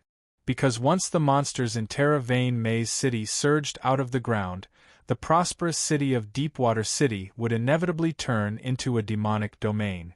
Chen Ong expanded the Devil Addiction Army into the underground abyss as a countermeasure. But they were closely connected and integrated with Terra Vane Maze City. Hot red magma spewed out of the ground, along the magic network that Chun Ong had opened and designed. It surrounded the abyss and maze city. This was also the source of food for the large number of evil armies that he raised. Moss and fungi. Of course, Chun Ong also considered the source of food for those carnivores. After all, most evil creatures were not as cheap as the goblins. They wanted to eat meat. So the goblins, whose minds had been destroyed by the demon addiction legion, came in handy. Chun Ong modified their bodies so that they could easily become fat, reproduce quickly, and maintain the intelligence of plants. Of course, they also retained the reproduction ability of goblins like rabbit. Most importantly, the modification was the smelly, disgusting meat. The results were very optimistic. The ogres said that it tasted like chicken and was crispy. It tasted better if it was roasted with fire. Even so, the ecology of the evil creatures in the underground abyss was already fragile to a critical point. So, Chun Ong had to slightly relax the experimental control of the ogre wizards and goblin mages, so that the population would be consumed more quickly. The failed products of the experiments were usually not wasted. Goblins also liked to eat meat. In order to alleviate this environment of food shortage, the goblins exerted their subjective initiative to a great extent. Although they said that it was for the great cause of their master, it was more likely that they were experimental subjects. After all, the ogres' experiments were a little too crazy. They learned their crafts well, and they also learned engineering and craftsmanship well. They built a small industrial area in the underground, and a large number of craftsmanship products supported the business and expansion of the Bloodhand Gang in Deepwater City. For this, they had to learn brewing, weaving, and carpentry. When Chun Ong took stock of the city in the underground abyss, he even found a large ship that was half-built. It was said that it was sold to the smugglers in Skull Harbor. After the abyss and maze city merged, Chun Ang's research work expanded rapidly. Halist quickly obtained limited freedom, and with irreplaceable advantages, he became Chun Ang's chief assistant and helped Chun Ong control the entire maze city. Halist stood in front of the core wizard tower, seemingly feeling a little emotional. He gently stroked the stone walls of the tower. A wizard tower was another life of a wizard. It was the most important existence. Even in death, he did not want future generations to touch it. Although he was not dead, the wizard tower no longer belonged to him. He could feel the tower spirit's resistance to him. Although it was still the wizard tower that he had built bit by bit, he did not know when it had been completely controlled by Chun Ong. "How can you do this, my lord? My lord?" Harris shook his head in a daze and asked curiously. Chun Ong ordered the tower spirit to open the forbidden door. Hallis saw the two extremely dangerous blade golems at the door and moved aside, revealing the simple door behind him. Chun Ong led him into the wizard tower and said, "You should not ask why, but how. As long as you have enough time, you can do it too. Research, hypotheses, examples, experiments, repetition, summary." Chun Ong paused and looked back. Isn't the solution to a problem like this? The path to the end is different, but the direction is always similar. In essence, a wizard tower was a magic item that looked like a building. The design purpose and structure of the building was to gather magic. The shape of the tower, the tall and upright structure, was to meet this purpose. Mages or the builders of the wizard tower could establish a connection between the tower and the master of the tower, so that the magic of the two could flow and gather the surrounding magic into the wizard tower. In many ways, the wizard tower was not so much a residential building as a gathering and channeling device for magic energy. Halist could still vaguely recognize the familiar arcane geometric structure, but most of the structure had changed beyond recognition. He could feel the resistance of this wizard tower to him, as if he was facing a strange mage. It was a strange magic that flowed in this place. Halist had to admit that at least in architectural engineering, he was far from Chun Ong. A more reasonable spatial structure, more professional stress design, and those extremely imaginative structural designs were all things that he could not complete. Some of the designs were even difficult for him to understand. In terms of arcane spells, Chun-Ong retained most of the magic flow and spell structure, and only adjusted the core. But Hallest could see that this was still an incomplete framework. The reason why Chun-Ong did not optimize the spell structure was only to leave room for modification and reconstruction. Chapter 155. The light in the Mage Tower was a little dim. In the twisted and grotesque appearance, a smear of darkness devoured the light from the magic lamps. It was like a lurking shadow, wriggling as if it had a life of its own. It was like a black fog, but also like a shadow. When Hallest passed by these shadows, a crack suddenly appeared in the middle of the shadow, revealing a blood-red fleshy eyeball. The surface of the eyeball was covered with fine veins. It was completely white, with a red pupil in the middle. With Chun-Ang's footsteps, eyes appeared densely in the void, watching the two of them. Chun-Ong calmly stepped into the shadow. The blood-red eye was attached to his body, and the veins seeped out of the eyeball. It was as if there were countless eyes rooted in his body, wriggling and watching in all directions. The most concentrated place was Hallest. Hallest could already hear the rustling sound of the restless shadows, like countless wriggling insects crawling across the ground. His back was like a sharp cold blade brushing past his body. His body instinctively had a layer of fine goosebump. The rustling sound in his ears grew louder and louder. Hallest had only been delayed for a moment, but it was already as sharp as a cat's nails scraping against glass, making his brain hurt. Listening carefully, there was also the scream of a banshee. If an ordinary mage was here, he would have gone crazy. The banshee's howl was not a weak curse. But to Hallest it was nothing more than a cool breeze. What made him vigilant and creepy was the twisted shadow. Hallest could tell at a glance that this was part of the essence of the shadow plane, but now it had appeared in this space. This was something that even he found troublesome. Hallest's evaluation of Chun-Ong rose by another 3 points. Plane teleportation was one thing. It was just using the laws of space. But playing with the plane in the palm of one's hand could distort, change the effect of spells, and even greatly change the nature of space. That would be a very terrifying thing. The difficulty was almost equivalent to playing with Shar, the Lady of the Night. Hallest even sensed a trace of arcane spells in the materialization of the shadow plane. This was the highest achievement of High Elves' magic, and it had terrifying power. It was enough to shake the entire Faerun continent. Even if this plane system wasn't mature yet. Moreover, it was very different from the maze, but the degree of danger was even higher. The planes that overlapped with the prime material plane, the planes that belonged to the deeper laws of the world, were all mixed together here. Shadow, ether, astral world, elements realm, and even some unknown bottom-level planes belonged to the deeper level of the main plane, mending the plane's complete structure. Because of this, the unique plane within the Mage Tower displayed even more distorted reality. Part of the true appearance of this world was displayed in a very extreme way, just like a small space where spells were in disorder all the time and incorrect results of spells would appear. It was very magical, but also extremely dangerous. It was so dangerous that even Heraster felt a trace of fear.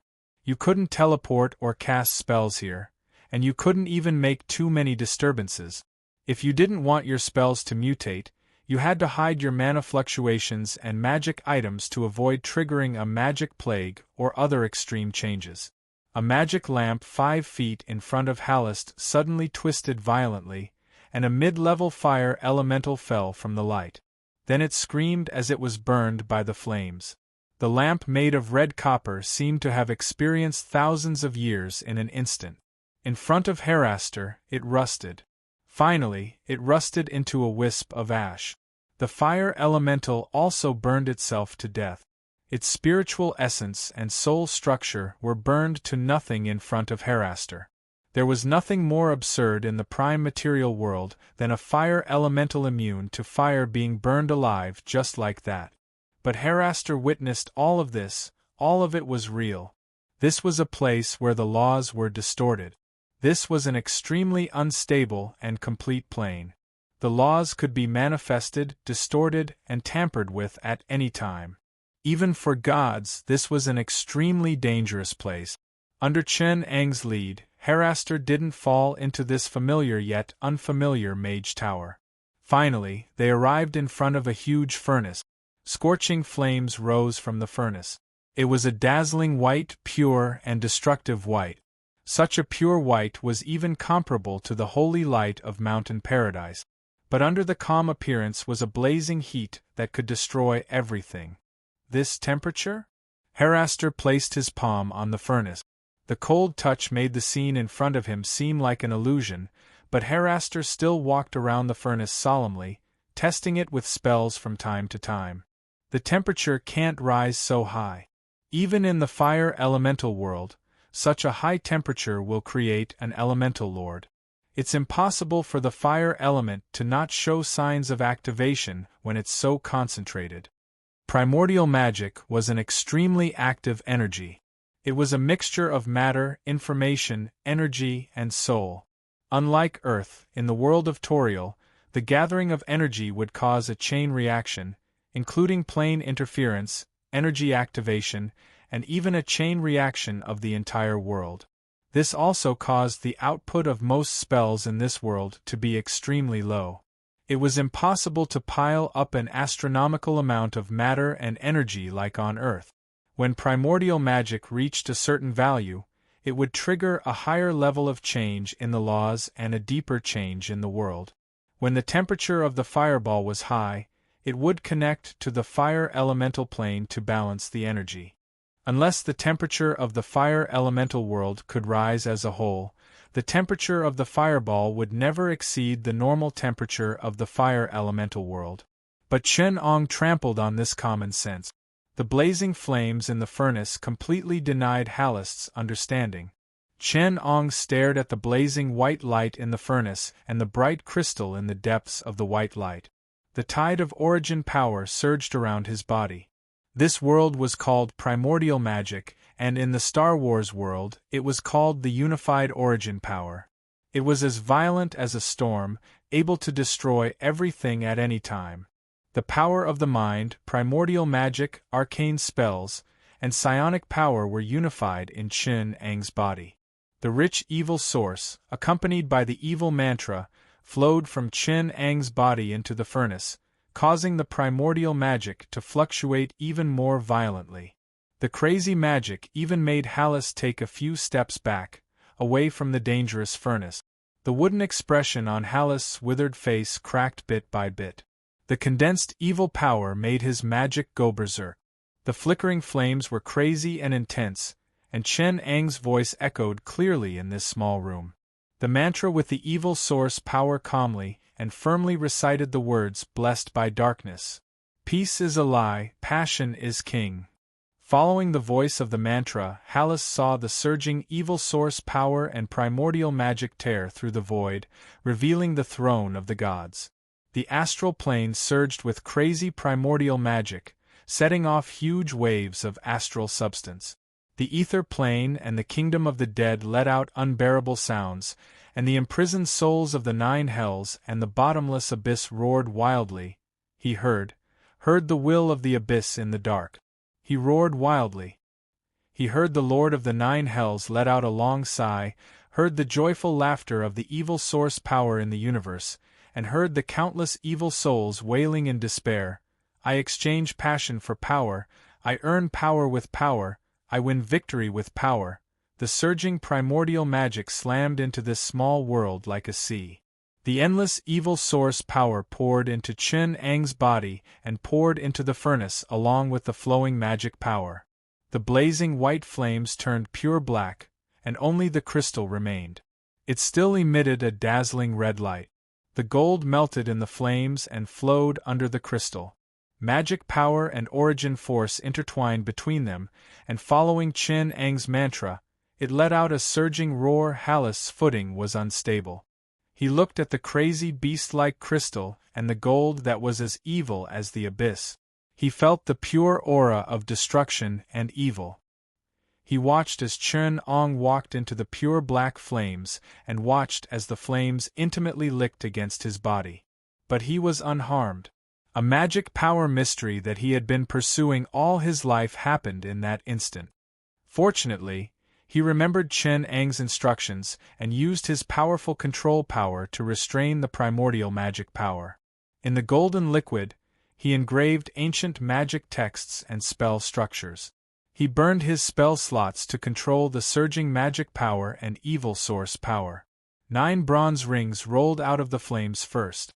In the narrow room, they scattered all over the floor, the copper of power and power.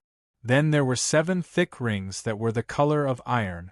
Leaping out, the iron of power and blood. Finally, there were 3 exquisite gems of ring art and magic inlaid with gems transformed from primordial magic power. Just as Halist was about to perform the last miracle alchemy, Chen Ong opened his eyes.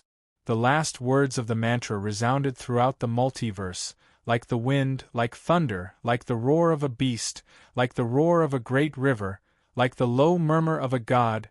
The gods on the thrones heard the words that resounded in their ears. Surpass yourself in victory, the origin force is free for me to roam. The flames in the furnace fiercely shook, and the berserk mana tore through the space within the furnace. The berserk spatial storm obliterated everything, making this narrow plane on the verge of collapse. Halist struggled on the edge of the destruction of space. His face was extremely distorted from the struggle. The destructive power made him struggle to maintain the difficult situation until a hand calmed the spatial storm. Chen Ong stood in front of the ruins of the furnace. The red crystal shone brightly in the void, like the whisper of a friend or the greeting of a companion.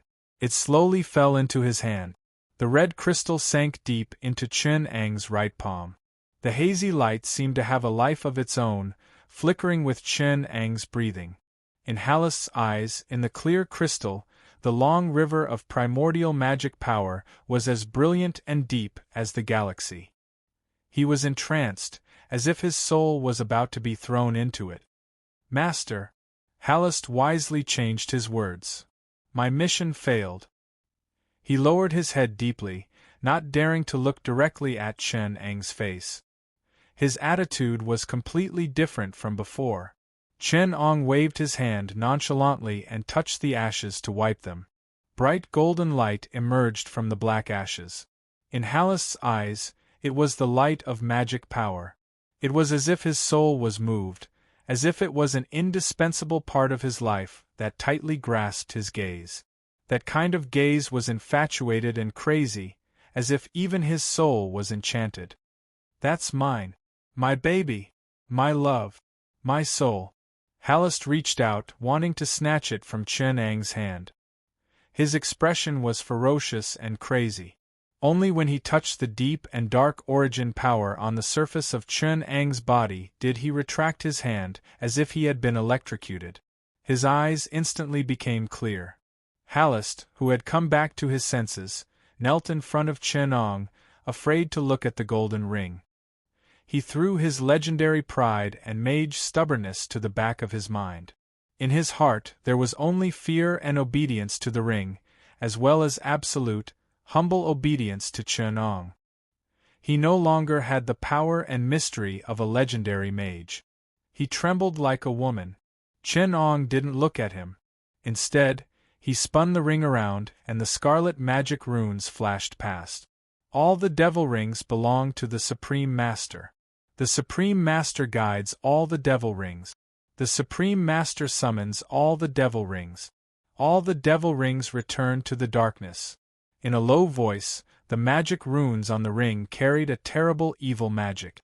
The ring slowly fell onto Chen Ang's left index finger. The surrounding darkness was so thick that it seemed solid. It spread down Chen Ang's shoulders like a cloak. The light and flexible black cloth draped behind him like a robe. Chen Ang's face was hidden under the hood. The cloak was like a black hole that devoured all prying eyes. The consciousness of the One Ring appeared in Halist's mind. He instinctively felt some of the information the universe was telling him. He prostrated at Chun Eng's feet and said respectfully, "My great master, the Lord of the Sith since ancient times, the Lord of the Ring, the darkness of the universe, Darth Morgoth. Evil is not the goal. Darkness will be eternal. My Nazgul." Chapter 156. Primordial magic surged in the narrow plain. Qin Ong held the resplendent ruby crystal in his right hand, and a powerful wave of magic burst out from the crystal. With Deepwater City as the center, it swept across hundreds of miles. The weave in the void shook violently, but it was calmed by a powerful will. However, the aftereffects of the magic wave would take a long time to disappear. During this time, prophecy magic and divine spells would be disrupted by the primordial magic. Communication magic would be extremely weak, and it was almost impossible to cross more than 10 miles. The portal had also been destroyed in the magic wave just now. Before the magic wave subsided, long-distance teleportation was extremely risky. Considering Qin Eng's powerful control over space, as well as the surveillance of the Magus Tower, this level of danger was almost fatal. Within this range, those who had less control of space than Qin Ong had to pass Qin Eng's test before the teleportation took effect. If they failed, they would be punished by exile, spatial slicing, or even spatial destruction, depending on Qin Eng's will. After the ruby crystal's magic power exploded, the brilliant light gradually dimmed. However, it was not a dull gray that had lost its power. Instead, it was more like a restrained light. It was not powerful, but extremely pure magic wrapped from the ruby crystal to Qin Eng's fingertip. It was a power that came directly from primordial magic, pure and powerful. Hallest felt the wail of the weave. He seemed to see the arcane flames burning in the depths of the ruby crystal. This was blasphemy against Mystra. It was a divine artifact that was directly connected to violent primordial magic. Compared to the weave, it was weaker, fragile, and immature, like a newborn seedling under a towering tree. One day, it would shake the throne of the goddess of magic, just like Shar's shadow weave. Because they were both great existences born from primordial magic. Hallest looked at the crystal as if he was looking at a young god. Its nobility was far above that of mortals. Thus, it would not respond to orders other than its master. Only Qin Ong could possess it. Only Qin Ong could command it. It was a divine weapon that only submitted to its creator. It was the origin crystal. Hallest stared at this great creation of the arcane mages in a daze. At this moment, even the mark that the supreme magic ring had engraved on his soul was shaken. This was the supreme pursuit of a mage. Hallest felt that in his soul, the arcane fire that represented the highest miracle of the arcane mages was trembling. He instinctively sensed that there was something at the core of the crystal. It was burning the only complete arcane fire in the main plane. Only Mystra, Shar's complete arcane flame, was a gift from primordial magic.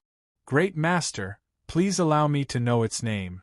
Hallest submitted to the glory of arcane fire and prayed devoutly. The name of the crystal would be his channel to communicate with the crystal. He could use it to use the powerful primordial magic.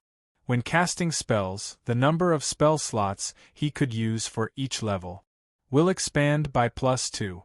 Furthermore, the source of its power came from the divine artifact crystal, not the weave. Qin Ong had given him the mark of the crystal. Silver threads spread from Qin Eng's right arm. The mithril threads, animated by magic, wrapped around the crystal, weaving beautiful silver patterns. Runes and magic symbols formed a long poem on the threads. This was a hymn to primordial magic. The flowing silver threads. A dark silver short stick was woven at Qin Eng's fingertip.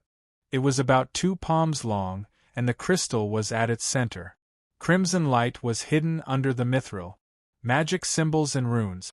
The power of the crystal was woven.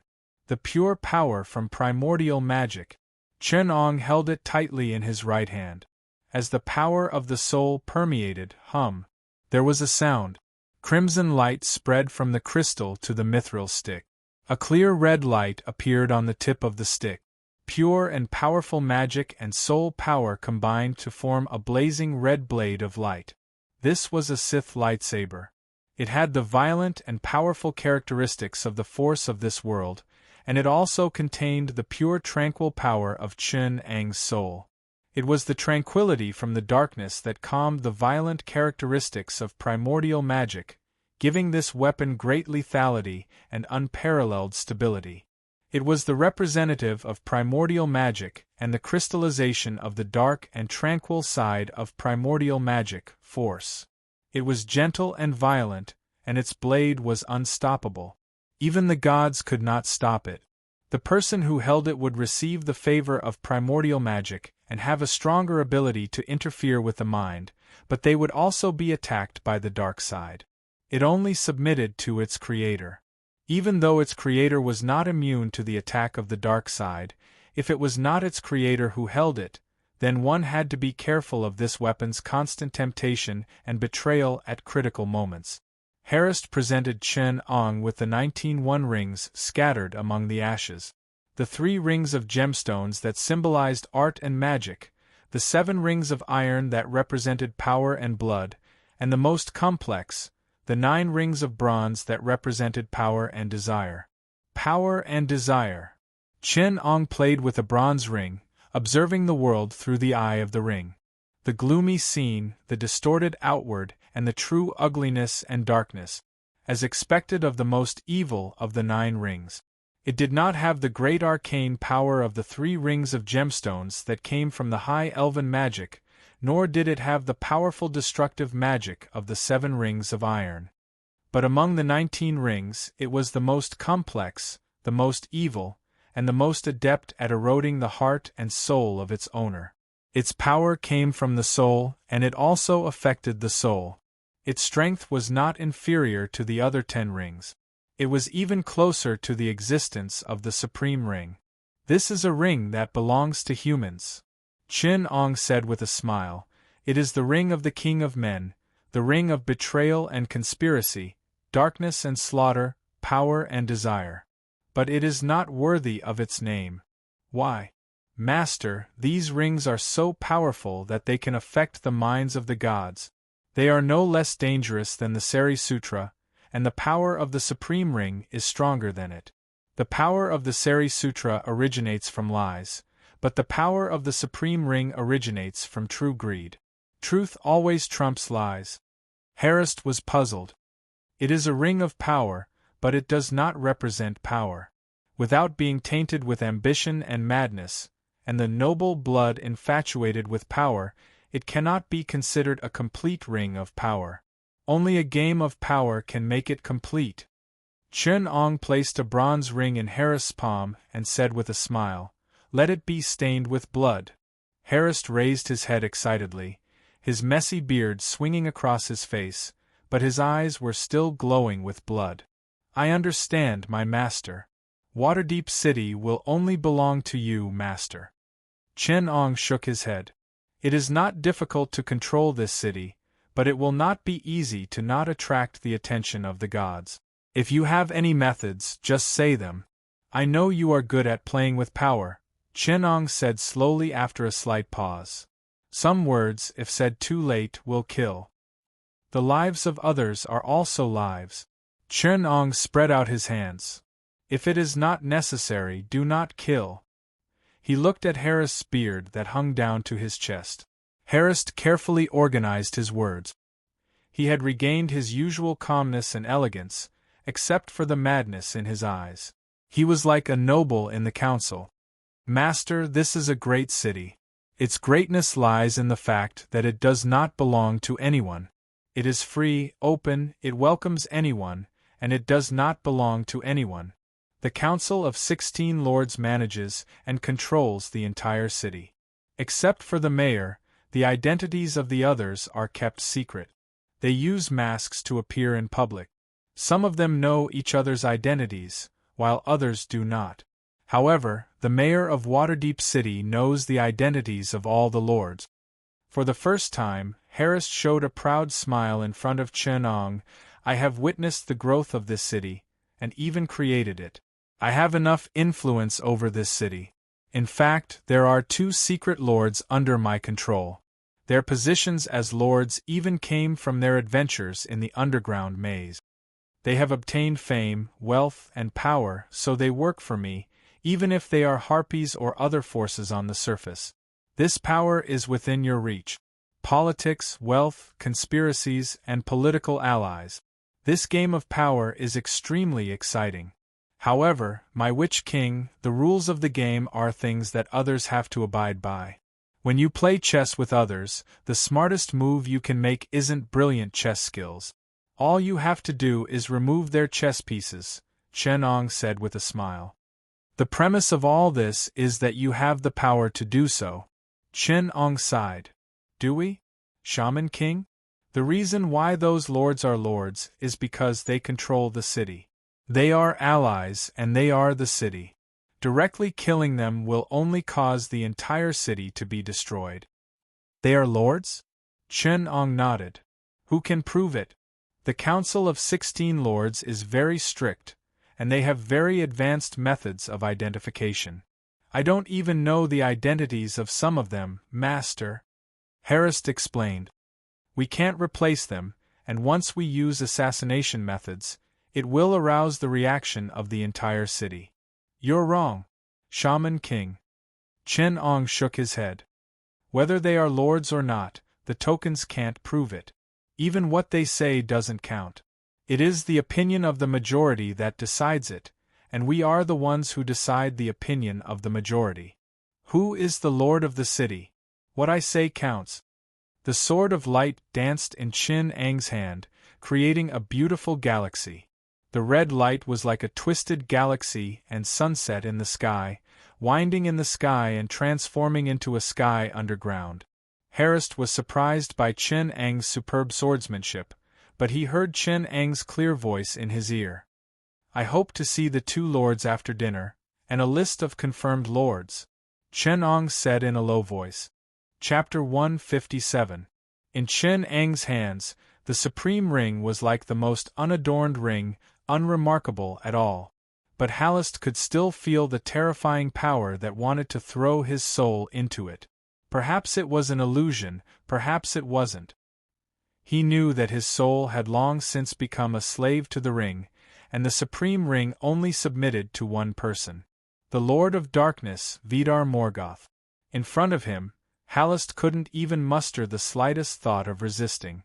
Even if Halist had forged the other 19 rings himself, it would be the same. The spiritual power of the 9 bronze rings, the magic power of the 7 iron rings, and even the arcane lock of the 3 gem rings had all submitted to the darkness of the supreme ring. Chen Ong gently touched the magic power of the ring of fire Naya. The power of the ancient elves' high arcane magic took root in the weave and shook the majesty of Mistra. Through a series of entanglement, joining, bending, coiling, overlapping, twisting, and stretching of the weave, this structure that was woven according to a mysterious law formed a complex and grand magic structure. The fire elemental plane quietly approached the main world through ether. A huge, boundless energy flowed from the fire elemental plane to the main world. It was bound and controlled by Naya's power, forming a pillar of clouds in the sea outside Deepwater City. The blazing ring of fire. The power of the supreme ring controlled this powerful ring, and only this power that could trace back to the origin of the ring could suppress the violent elemental sea. The boiling seawater rolled, turning a dozen miles of the sea into a dead zone. Steam and heat evaporated into the sky, forming a dense layer of clouds. Powerful fire elemental energy was quietly accumulating in the clouds. Halist could even feel a few very powerful fire elemental elders wandering around this abnormal area. They were enjoying and guarding the volcano in the sky. Then there was the Ring of Water Naya. The power of the lock controlled a part of the water elemental ring and projected it on the sea. The powerful aura of the water element quickly attracted a part of the power of the sea, setting off huge waves on the sea. Sea monsters and water elementals walked out from the depths of the sea, stirring up waves on the surface. The confrontation between fire and water had already begun in the clouds above and the ocean below. The chaotic elemental currents triggered the fierce confrontation between water and fire, forming a strong wind disturbance in the air, turning the sea near Deep Water City into a terrifying place like hell. Air Elemental Ring, via the last ring of gemstones, activated the power of the wind elemental plane in the air. It also caused the conflict between the water elemental plane and the fire elemental plane. An unprecedented storm that covered a radius of several hundred kilometers was formed between the three rings, and the conditions for its existence were met. Near Deep Water City, a huge hurricane was forming. Even the gods would be shaken by the crazy power of nature. The natural disaster had engulfed Waterdeep City, turning it into an isolated island. This huge port frequently interacted with the outside world. It was almost severed. Perhaps only the underground could maintain a sense of peace? Rustle, the road to Skullport was rough and dark. The spiders and monsters lurking in the corner of the stone path were awakened by the slight sound of friction. They cautiously placed their forelimbs on the ground, sensing the slightest vibration in the stone labyrinth. But they were so scared that they crawled into the cracks in the ground, because it was the sound of friction between steel and fur, leather and the ground. It came from thousands of different individuals. Collision, friction, knocking. The tough steel let out the most pleasant sound, converging into a torrent. It converged into a sea, converging into waves, drowning the stone labyrinth with unstoppable might. This was the sound of an army, a poem of war.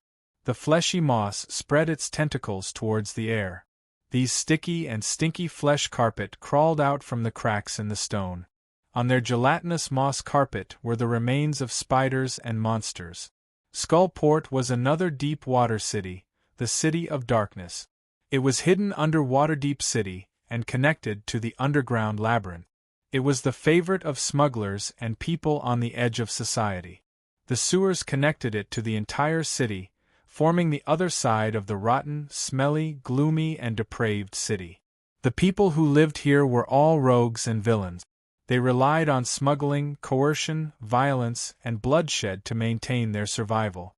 In other words, they were the competitors of Chun Ang's Bloody Hand Gang, and they were a vibrant social organization. Lek held his spellbook, stumbling between the gravel and the cracks. He looked up and saw the backs of the orc warriors, which were as hard as iron, and the heavy armor almost as big as him. There were many warriors like this around him. To make a simple comparison, it was only 1/10 of the legal population of Deep Water City. This was less than 1/5 of the entire army that he saw. For a moment, this rather young lad could not figure out some of the things it contained. This number was still a mathematical concept for him. If he knew, he would not have made such a naive suggestion to Chun Ong to assassinate the person in charge of the rival. Only when this concept was associated with massacres, destruction, domination, and tyranny would it have dominating power. The torrent of steel, cold and stiff, had a cruel sense of beauty. Lek didn't know how he found the word beauty in the ugly faces of these orcs, but those huge hard pieces of iron were full of a unique charm. A kind of ferocious domineering charm derived from killing. Looking at the torrent of steel pushing open the gate of Skullport with a slow but destructive force, Lek could not help but press his right hand on his face, feeling the cold tingling of steel and the smell of rust. This smell tempted him to stick out the tip of his tongue and lick his brass knuckles. Then he felt a fact that he would never forget for the rest of his life. The taste of iron was the same as blood. This was Skullport. Every inch of land here was stained with blood. Every piece of wealth here was not easy to get. This was a place of ambition, greed, and bloodshed. It was a place outside the law, a city of shadows under the glory. Enethar, the Guild of Thieves, was the real controller of order here. In the remote corner of the shadows, there was a very thin shed. It was hard to imagine that this was the meeting place of Enethar, the Guild of Thieves. Chapter 158. It was one of the biggest storms in the history of Faerun. It had completely sealed off the connection between Deep Water City and the outside world. The waves on the surface of the sea were as high as 50 feet, enough to capsize a large ship with a draft of 6 feet. $F. At this time, the sea was as violent as a spoiled child, mercilessly destroying everything that could and could not be seen. Not to mention the humans, elves, and other land creatures that were afraid of the sea. Even the murlocs that were blessed by the sea were shivering in fear in this disaster. In the port area where no one dared to approach, there would be the mutilated corpses of the fishmen being smashed to the ground by the huge waves every day. Chen-Ong used the 3 rings as hubs to control the range of the storm, so that it would not destroy the entire city. What he needed was a complete glory city, not a piece of ruins that was ravaged by the storm. Hence, not only did Chen-Ong have to suppress Umberlee's divine power, he also had to fight the furious god of calamity, Talos, for control of the storm. Although the battle between divine power and origin power was intense every day, the situation was gradually falling into Chen-Ang's control. An undercurrent was surging in Deepwater City. The sudden natural disaster surprised everyone. The astrologer did not notice anything, and the mage of the School of Prophecy also found nothing. This seemed to be a storm that should not have happened. The priest prayed to God, but received only a vague message. "This is a conspiracy, Mr. Mayor. Our old friends, the ocean goddess Umberlee, who covets the prosperity of Glory City, and the god of natural calamity Talos, who is jealous of the peace and order here. Aside from them, there's also a brand new power of darkness. The sleeping dragon has yet to awaken. Darkness is coming." Pierre Galen shook his head. Deepwater Castle's security had become much tighter than before, but a heavy sense of unease had always shrouded his heart. The recent greed of the nobles and guilds had exhausted his mind. The fragile balance between the adventurers, merchants, and nobles in Deepwater City was on the verge of collapse. Pierre Galen sharply noticed the pair of invisible hands behind the scenes manipulating everything. Talos and Umberlee? Are the evil servants of the Skull Port getting restless again? The key is not him, Mayor. The old officiator took a step forward and moved in front of Bill Galen. He lowered his voice and said, "My lord's instructions will not be wrong. The newly emerged dark power was different from all the other evil existences that had appeared before. He was the deepest darkness. Not long ago, we could all hear a name echoing in the abyss and hell. Morgoth." The two of them spoke at the same time, and the syllables echoed in the dark abyss. There was a lingering smell of evil and blood. As soon as this cold name was uttered, the surrounding light became much dimmer. Apart from this name, we know nothing about him. Père Galen paced around anxiously before he finally stopped in front of the window and peered through the curtains. He looked up and saw the dark clouds hanging low in the sky. These few days, the scumbags in Skullport seem to be much quieter, but that's not a good thing. We all know who raised these wolves. They cherish their white gloves, but they stain other people's hands with blood. Who didn't know how dirty they were under the splendid and magnificent official residence. They thought they could push me around, but they succeeded, didn't they? The officiator stood behind Père Galen. He sighed and said, "This is order." As he spoke, a guard knocked on the door. Père Galen returned to his seat, but the guard brought him news that made him lose his composure. In the deepest part of the shadows, the sounds of killing filled the air in Skullport. Dozens of crossbow bolts the length of an arm shot out from the darkness, nailing several rogues in leather armor to the stone wall. The slaughter continued. The kobolds carried their exquisite hand crossbows and shot at the enemy from a remote corner of the battlefield in a small team formation. They usually formed groups of 9, with the 2 best rogues alternating. Every time they fired, 2 crossbowmen would act as a shooting point. Each shot was guaranteed to have at least 3 crossbow bolts. For an assault, there were at least 3 shooting points. 3 crossbow bolts crisscrossed, and the 3 shooting points covered each other's powerful lethality. It was extremely difficult for rogues to escape this tight shooting net. The kobolds were kept dozens of steps away, and the range of their crossbow bolts was amazing. The power was also quite terrifying. The squads, with groups as units, crossed and moved forward, covering each other, never leaving the support group of goblins and ogres. Even for high-level rogues, avoiding dozens of crossbow bolts was a deadly challenge. Even if they could do it with their lives on the line, they first had to avoid the vicious witchcraft of the ogre wizards and the pursuit of the orc berserkers before they could rush into the kobolds and kill them. The reasonably arranged killing formation and cover formation ensured the killing efficiency of the kobold scout squad. The orc heavy infantry regiment in the middle rushed wildly along the predetermined battle route. The stupid green-skinned beasts didn't know fatigue or pain. Chen-Ong didn't add these things to them. The only thing they knew was to carry out Chen-Ang's will to kill. The small sharp weapons commonly used by evil forces were not much tougher than wooden sticks in the face of 300-pound heavy armor. Under the crushing of the war like a steel fortress, it was difficult to survive. Only a small number of spellcasters could still pose some threat under the hunting of the demon addict spellcaster legion. But soon these few spellcasters could only turn into a pool of blood and flesh under the heavy crossbows and warhammers. The Skull Port had attracted a disaster. The underground city where assassins, thieves, pirates, and mercenaries gathered had attracted a real war. It was bloody and cruel, like a thick nightmare. Limbs were scattered everywhere, and the torso was fragmented. At this moment, when the blood was swallowed, there was an earth-shattering collision between steel and flesh. The ferocious orcs and crazy ogres couldn't wait to tear the faces apart. The ogre wielded a huge war hammer that weighed over 150 pounds, and it made the most intimate contact with the skull of a skinny soldier. The soldier's skull let out a cracking sound as if it couldn't bear the weight, and red and white matter splattered all over the ground.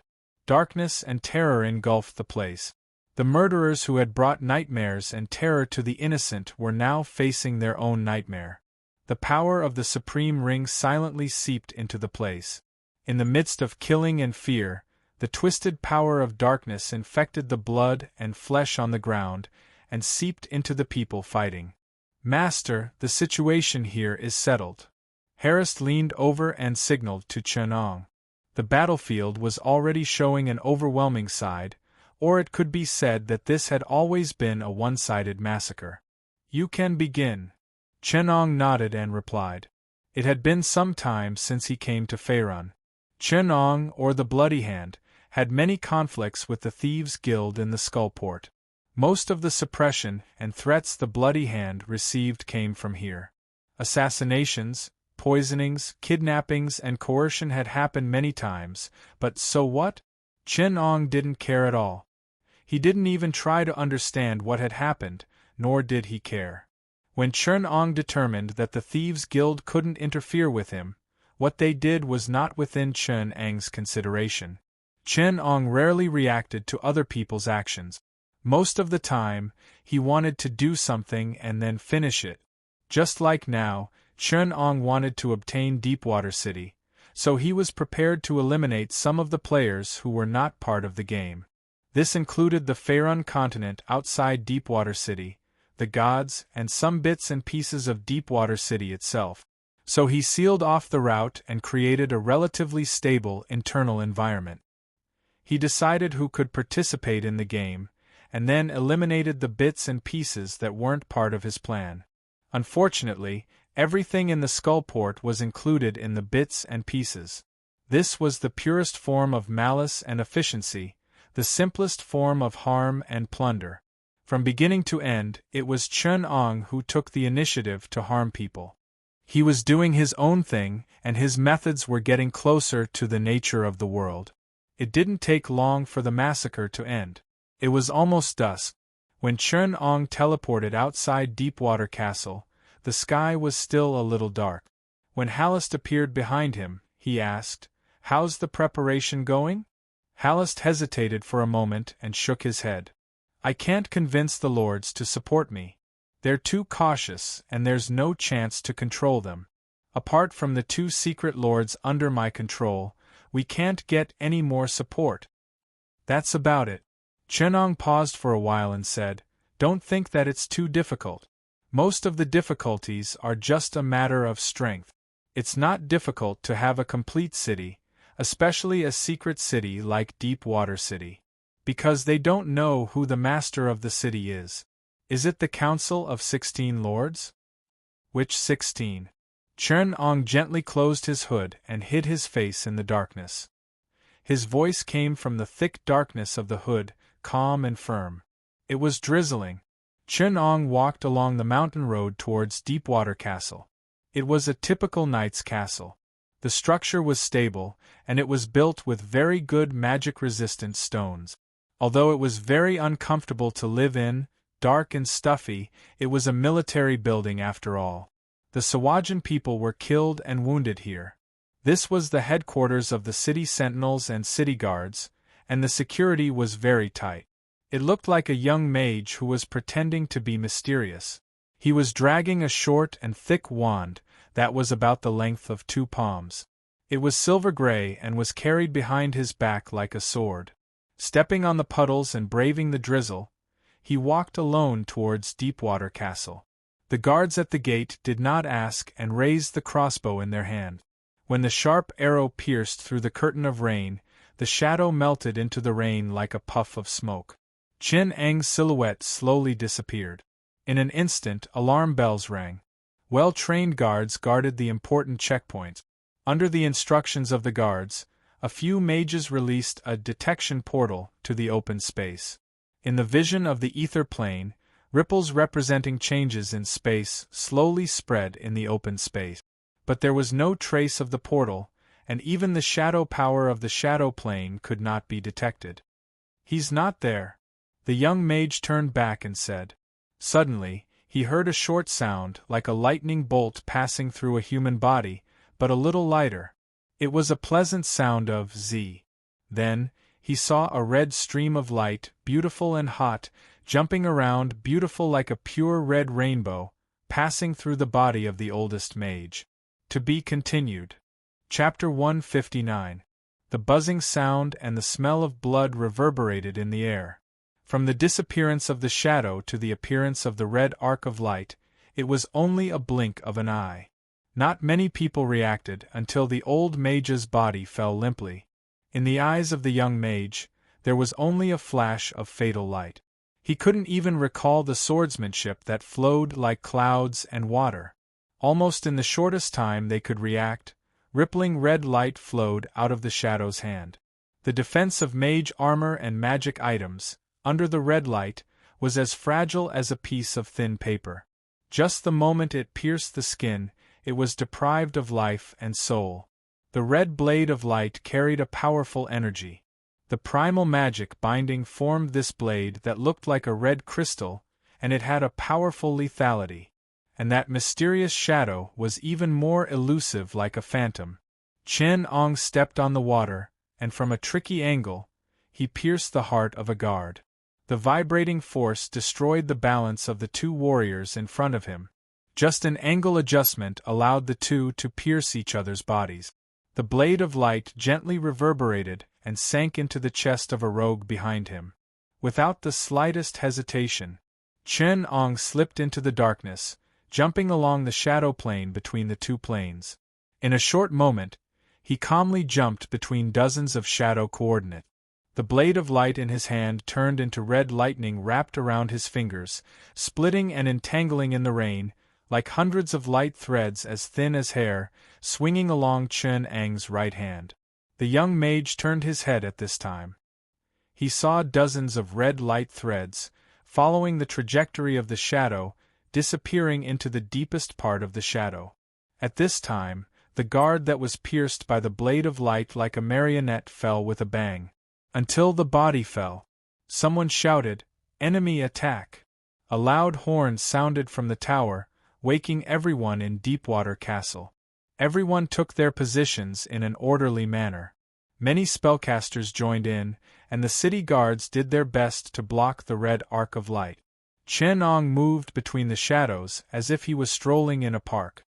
He could appear from the most unexpected places. Even a shadow the size of a fingernail could become his jumping coordinate. The mages tried their best to stop him, but the dimensional anchor couldn't hit Chen Ang's figure at all, and the teleportation restriction spell was useless. The blades of light danced in the air, creating a red flower, then 1,000, 10,000. They shone at every spot where Chen Ong flashed. A complete red flower. It represented the simplest variation of the blade of light. A stretch, a buckle, a block, a twist. It could always cut through the guards' weapons and drill into their chest. Arcana techniques were completely useless. Chen Ong wasn't able to dodge them easily. The spell's structure was destroyed by the blade of light, causing it to dissipate into nothingness. The light blades made of the purest primordial magic power could even pick up arcana spells that had a stable structure before they were activated. It could reflect most enchantment spells. The defensive formation of the city guards couldn't be said to be imperfect, and the loyalty and fighting will of the guards couldn't be said to be weak. They had done the best within the scope of their own knowledge system and wisdom. The reasonable layout, the spellcasters' counterspells and counterspells, and even the spells they remembered were carefully arranged. But it was useless and only made them appear more powerless. I hope you can maintain restraint. Chen Ong emerged from the shadows. Following his footsteps, a rather large circle appeared on the plaza and moved along with him. He calmly swept his gaze over these young and resolute faces, and with the clearest voice he could muster, he said, "Out of a responsible attitude towards your lives, I hope you can make a choice of your own volition. It has nothing to do with honor, nothing to do with mission, but a choice of your own heart in the face of an unstoppable force? Is it to maintain this order, or to choose another possibility? Survival or resistance?" Red magic threads wrapped around the necks of these city guards. These tough magic threads could easily cut through human skin. Everyone knew that as long as Chen Ong moved his fingers, everyone's head would fall to the ground. But no one spoke. "My lord looks after me." These warriors arrogantly and slowly raised their heads, their eyes meeting Chen Ang's deep gaze. Despicable faithless, laughable clowns under the glory of the gods. Our lives may be taken by you, but our souls will ascend to the divine kingdom and accompany our Lord. Even if our bodies fall into dust, our souls will never yield. Do you think that your thoughts, your will, and your soul belong to you? Chen Ong opened his palm, revealing a bronze ring that was reflecting a dim light. But it's not. Ding. The ring fell to the ground, rolling along the beautifully patterned marble floor. Finally, it hit the boot of a city guard and stopped. The ordinary-looking bronze ring attracted everyone's attention. A rough hand picked up the ring. He held the ring tightly, feeling an unprecedented sense of fullness. Then, the ring in his hand was snatched away by someone else. "This is the ring under my foot." The guard in boots bared his teeth and threatened, "Don't steal my ring, thief." "That's my ring. It's mine." The guard whose ring was snatched was extremely angry. He used the hilt of his sword to hit his comrade, who snatched the ring until his head was bleeding profusely. Only then did the guard loosen his grip on the ring. The guard pried his comrade's hand away, and the guard who snatched the ring did not care about the serious wound on his head, and held his right hand tightly. "This is my treasure, it's mine." The ferocious-looking soldier broke his finger, and snatched the bronze ring from between his fingers. Soon, everyone forgot about the existence of Chen Ong. They only had eyes for the ring, and the guards began to move fiercely, until the first person used the weapon in his hand. Only 2 breaths had passed. Those incomparably firm guards were able to point their swords at the hands that tried to take the ring. Every one of them had an extreme desire for the ring, but they did not lose their rationality. Or rather, they still had the ability to think. But when this ability was used wholeheartedly to satisfy a need, malice was born. When the first person had the thought of "kill the others, and the ring will be mine," this malice was placed at the highest level. The first person who put the ring on his finger was shrouded in a thick black mist. He began to use this mist to control the city guards who attacked him, causing them to draw their swords at the people next to them. The killing began between the two groups. Their swords were as firm and sharp as ever, but they were aimed at their comrade. Not only did the malice not make them crazy and chaotic, but it also made these people more rational. They calmly analyzed tactics, considered the situation, observed the weaknesses of their comrades, and even formed alliances and unity.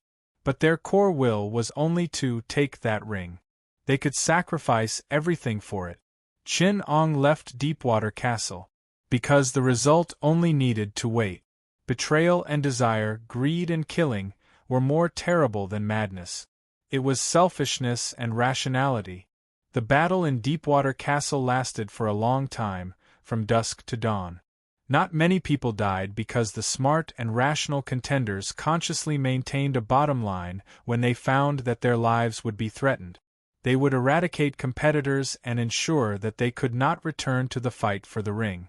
They would set the rules of the game to protect themselves from harm. To protect themselves from harm, most people would only cripple their opponent's mobility. In the castle, it was not an irrational killing. On the contrary, everyone became very smart. They used all the means they had learned to fight for the ring, but they also chose to compromise temporarily, and even deceive. They released the beast in them and chased it. But that beast was cunning. Cunning enough to learn to compromise and give up. Order, destruction of order, deception, betrayal, violence. Alliance. In a short night, a political drama appeared in Deepwater Castle. Influenced by what they saw and heard, the city guards and sentinels exhausted all their potential, using all kinds of intrigue. They were smart, they were cunning, they were like jackals wandering in a net of people. In this farce, the dark side of human nature was played out. They were all striving to be the final winner. This was a war of nearly 1,000 smart people. There was nothing they couldn't give up. Even the ring, they could compromise and temporarily give it up. Everything was for the sake of being the last person to hold the ring. These people learned by themselves and became top political experts. Qin Ong provided them with extremely advanced theoretical education and ideological works from other worlds. In order to fight for the copper of power, they used all their skills and used all their potential to fight with others, to use and be used, to betray and form alliances, to calculate and use tactics. Under the surface restraint and order, there were countless invisible darkness and bloodshed.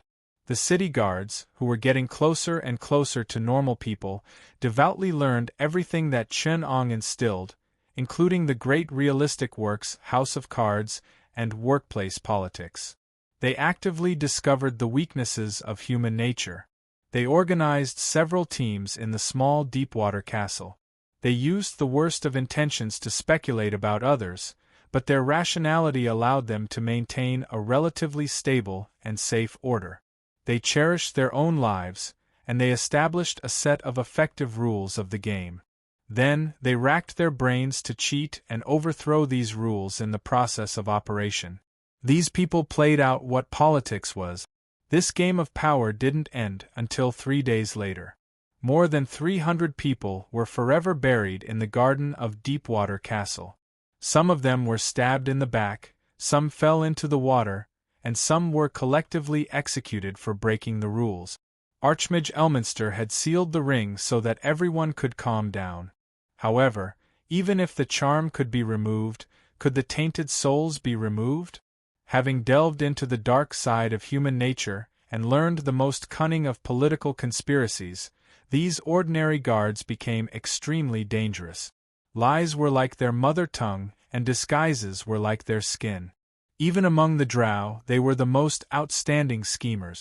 Compared to the victors of this game, the nobles of Deepwater Castle were as immature as children. Even Elminster felt fear in his heart when faced with these seemingly wise and clear-headed gazes. To be continued, P.S. This chapter should be from yesterday. Recommended. Law of Fantasy World Traversal by Netherblade. Chapter 160. The wind raged, and the turbulent air currents lashed at everything around them like whips. When a large tree that could be held by 2 palms by the port was split into 2 by a wind whip, Chun-Ong was standing beside it. The branches that were wrapped in the strong wind were like powerful arrows that could pierce through 2 layers of chainmail. In this kind of weather, going out had become a very dangerous thing. Waterdeep City was as empty as a ghost town. For the citizens here, the safe underground world had been massacred by unknown forces and was currently being rebuilt. They didn't dare to risk their lives for the time being. The world above ground was ravaged by the wind. The believers of the god of calamity, as well as the wind elementals that belonged to him, attacked everywhere and spread fear. Everything seemed very calm, but some of the things that Chun-Ong needed were fermenting in this tranquil atmosphere. Since that night, everything has been very wrong. I can feel an undercurrent moving around me. Young boys, who used to have such a bright future, but now their eyes are tainted with something else. Ambition and desire. Standing where Pierre Galen used to be, Kelburn Blackstaff looked at the raging wind elements in the sky and spoke to Elminster, the great sage who had come from afar and was also a chosen of the goddess of magic. Elminster shook his head. It's not a bad thing for children to be ambitious, old friend. Who hasn't been young? Who hasn't made mistakes when they were young? Ambition is the pride of young people. But some mistakes can't be undone. Young people are more easily tempted. Once they make a mistake, they will go further and further down the wrong path. We should guide them correctly, and not watch them fall into darkness. He was silent for a moment. He sighed. 3 children have already betrayed their vows and committed the great sin of murder. Old friend, we can't do it. The path of kindness is too winding, and the temptation of evil is close at hand. Elminster took a deep breath and sighed. Impatience is a mistake that every young person makes. You can't make them like us. Insist on kindness and love, equality and understanding. They can't see suffering as a pearl and torture as a treasure. They can't see what's truly important to them. They naively believe in justice and seek it from the outside world. But we all know that justice exists in our hearts, and yet it doesn't exist in Faerun. From Baldur's Gate to Waterdeep City, from Amen to Icewind Valley. Fairness and justice never existed, but faith and persistence in justice are the most precious. Do you still recognize that black-robed man? Kelburn asked with widened eyes. 3 months ago, I felt that shivering coldness. At that time, I thought it was an illusion, until a few days ago, when I heard the abyss trembling and the gods crying. At that time, my ears echoed with the tides of primordial magic, and I heard the hymn of the origin of evil. In the end, the entire world was filled with that name. His eyes wandered for a moment. He muttered, "That name that cannot be spoken. Please allow me to use the name of the one on the Black Staff Tower to call him Mirko." Elminster laughed. He looked at Kelburn Blackstaff, who was tortured by fear, and winked at him. "That's right, it's just Mirko. Old friend, have you forgotten? Here, you allowed death to live up to its name. The god of the dead. Become a wandering ghost." Elminster laughed as he spoke. Kelburn froze for a moment before laughing along with him. It was as if they had returned to the time of the Avatar's Avatar, that thrilling adventure. Together with Midnight and Kalemver, they had sent the god of death, Mirko, to heaven in Waterdeep City. That was the adventure that made them famous all over the world. Ha ha. Old friend, I've almost forgotten about that. Kelburn's gloominess and fear were swept away, and the memories of his youth filled him with vigor. His face was flushed as they sang the songs of the bards, singing the epic of the goddess of magic, Midnight, and the god of death, Wakalemver. Walking with the gods, their joyful singing allowed Kelburn to escape from the shadow that had always shrouded him. Old friend, after contacting you, I took the liberty to peek at that name. Elminster shook his head solemnly. Rashness is not a good habit for a mage, old friend. You should not have tried to spy on this evil and powerful existence. His name is the King of Darkness, and his title is the Lord of Evil. Those who spy on him will be cursed. Caution is the most important thing. We have to protect ourselves.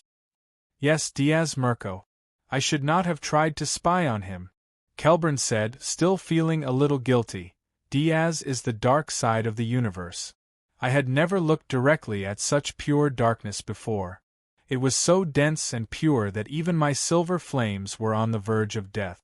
I tried to spy on the deeper side of this name, but I sensed many evil and powerful souls.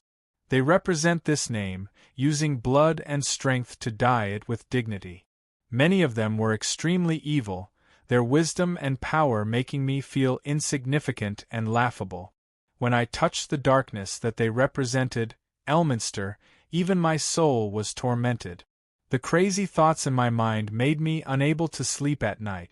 I was confused and indescribable at that time. I believed that I had fallen into an abyss deeper than the abyss, and that a monster called Diaz Celt was in my body. What pained me the most was that I despised the gods. They were despicable and ignorant. I thought that I had touched the great existence of this universe. The world told me that it was called the Force. Kelburn curled up, looking old and tired. I used my soul to resist its call. Every day when I woke up, my soul was covered in wounds. It's all over now, Kelburn. Elminster hugged him. His voice was hoarse, but the power in his words was extremely warm. He comforted his poor old friend. The goddess still cares for you, protecting you under her glory. But I feel fear, old friend. Kelburn muttered, the Force is like my mother. He buried his head in his arms, not wanting to hear Elminster's explanation. I'm hesitating. If the gods are shallow, where should my soul go? In my craziest days, the gods made me sick. Elminster could feel the torment and unease, because truth was sometimes scarier than blasphemy. The reason why it was difficult for a mage to become devout to the gods was because of their desire for truth. To the gods, revealing their truth was more sinful than blasphemy, because the former made them angry, and the latter made them afraid. He was a master of toying with human nature. The old mage took a few puffs of tobacco to warm himself up, dispelling the lingering chill. The black-robed man, or rather Mirko, had always been able to grasp the weakest part of human nature. He knew that lies and deceit could only last for a while, but the truth could change a person forever. Letting a person know the truth that they should not know was worse than deceiving them. Elminster knew how that kind of truth could destroy a person. It was like being manipulated, ruled, and used by the city guards who knew the truth about the nobles and the council. They must have understood their situation and the deception they had been subjected to. The truth was that they had no future, or rather, most of them had no future. They survived danger and war, and retired as the backbone of a moderately wealthy family. They supported a warm, small home. Young people could not accept a future without a future, and they did not understand the value of peace and warmth. Elminster was willing to trade everything he had for it, but he also knew that the young people would not give up. They chased after power, wealth, prestige, and honor. They longed to be above all, but the truth was that it was impossible. Merchants, nobles, guilds, and councils, those who were already there could not make room for them. That was the truth that they should not know. Ambition would be aroused, and they would be angry at injustice, oppression, and framing. In the end, the anger of pursuing justice and fairness would burn everything. Those clever young people, those children who had been indoctrinated by Mirko in schemes and politics, would use this evil weapon to pursue their dreams and ambitions. Elminster was saddened by this. There would be no winners in this game of power, and the false justice that Mirko exposed would eventually destroy these children. Along with Waterdeep City. Elminster clutched the bronze ring in his hand. He was a little afraid, and it was this fear that kept him vigilant. How did you break free from these crazy illusions? Elminster turned to look at the silent Carl Blackstaff. Carl looked up and shook his head with a bitter smile. The ring? What did you say? Elminster asked solemnly as he walked up to him. The ring. 19 rings. Carl sang. The elves of the world forge 3 rings, the dwarves of the underground obtain 7, the mortals possess 9, the demons and demons lurk in the shadows, the king of darkness possesses the supreme ring. You're wrong, Blackstaff, you're very wrong. Elminster warned. Give it to me. It's not with me. Carl shook his head. Give it to me. Elminster shouted. In the name of the goddess, give me the ring. I can't do it, Carl replied angrily, but he quickly realized that he had lost his composure. After a moment of silence, he said softly to Elminster, I can feel its control over me, but I can't leave it. I need it to protect me against Darth Carl. The ring has magic. So that night, when I told you about Waterdeep City's crisis, I threw it into the deep sea, downstream from the port, and let the winds and waves devour it. I hope you're telling the truth. Elminster said solemnly, but you have to tell me why you came looking for me today in fear. Is it Darth? No, it's an I. Chapter 161. Chen Ong stood in front of the port, the 3 gemstone rings hovering above his chest. Behind him were raging winds and huge waves, and to his left and right were lightning. These destructive forces were repelled and slid away within 4 feet of him. Even though he was standing in the center of the disaster, everything around Chen Ong was still calm and peaceful. Just now, he had won a decisive battle with Talos, the god of disaster. Not only did he gain control of the disaster, he even tore a bit of divinity from Talos' divine authority. Gales wrapped around Vaya, the ring of air, and the angry roar of the sea resounded from Nanya, the ring of water. Thunder and lightning surrounded Nanya, the ring of fire, and turned into blazing flames. This was a high-level magic from the elves of this world, an arcane magic from the homeland of the elves. Its power spread from the 3 rings around Chen Ong, stripping some of Talos' divine power to control the laws of this area. Thunder roared crazily above Chen Ang's head. The boundless fury of Talos turned into lightning and raging flames that descended from the sky, but Chen Ong played with them with contempt. The Lord of Storms, the god of disaster, had suffered a crushing defeat in the war against him. The Darkness Origin Force had even contaminated a part of his divine power, forcing him to sever his divine domain. This innately angry god showed his calm side at this moment.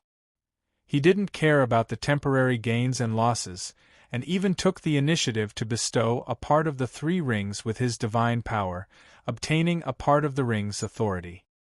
He didn't even interfere with Chen Ang's actions, even though it was a complete blasphemy to him. Chen Ong, who tried to control the natural disasters, was his enemy, but compared to his other mortal enemies, he might be able to make use of him. 4 gods, the war would last for a long time, and plots and schemes would be present throughout the entire process. He's here.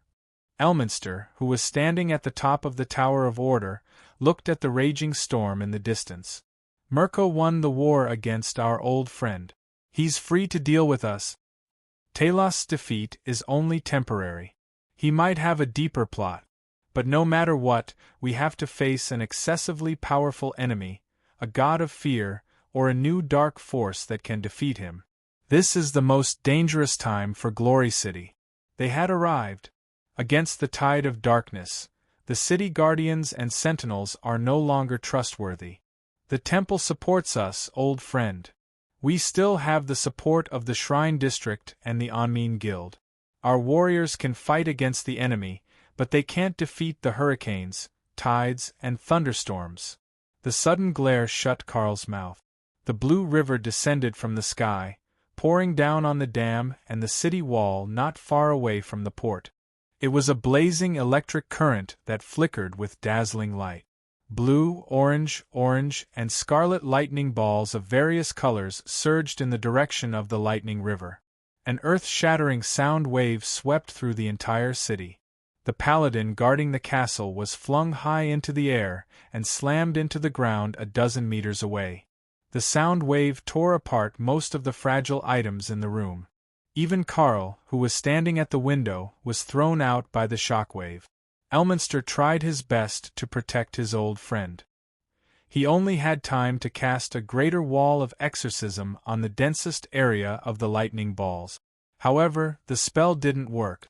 Most of the lightning balls broke through the barrier.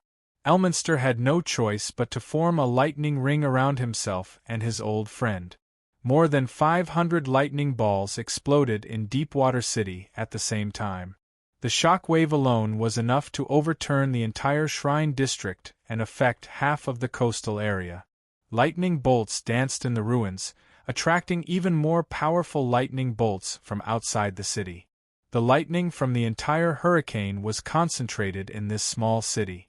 The powerful explosion first destroyed most of the buildings in these two areas. The shock wave from the lightning ball could effectively destroy buildings, but what was even more fatal was the elemental damage that the lightning ball carried. Most creatures within 4 feet of it would be destroyed.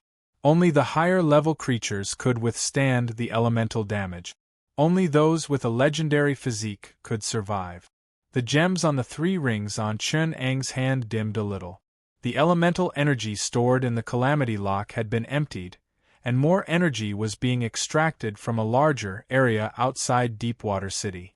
Powerful natural energy gathered from all directions, accumulating in the clouds. The large passage connecting the elemental planes was also opened. More and more wind elementals appeared in the gale, roaring as they tried to approach Deepwater City. Small and medium-sized water elementals and wind elementals fell from the sky and attacked the surviving Templar warriors in the heavy rain and gale. Hurry up and support the other shrines. Ask for reinforcements from the Onmean Guild and New Orem Academy of Bards. Use the private forces of the guilds, and use the city guards as the basic commanders. Recover as much combat power as you can. Elminster's face was ashen. He stood at the highest point of Deepwater Castle and looked down at the heavily damaged city. The sleeping dragon has awakened. The darkness has come. Karl, who was in a sorry state, looked at the almost completely destroyed shrine district with a gloomy expression. Veins popped out on his hands as he gripped his staff tightly. How dare he? How dare he? So many shrines. How dare he do this? Darkness seeks its own destruction, and it must first be driven mad. Elminster said angrily. He pointed at the scorch marks on the city walls and the remains of the shrines. This isn't arcane magic. I can't see any traces of the weave being distorted, and the Lord would never allow such a destructive attack. It would destroy the balance of the weave. Only divine power can interfere with the prime material plane on such a large scale. This is an elemental interference caused by a powerful god who has mastered the elemental domain. The interference of the 4 major elemental planes is already under the enemy's control, and we can't use the balance of the elements to quickly stop the enemy's spell attacks. Karl nodded and added, most magic items don't have any protection against such supernatural forces.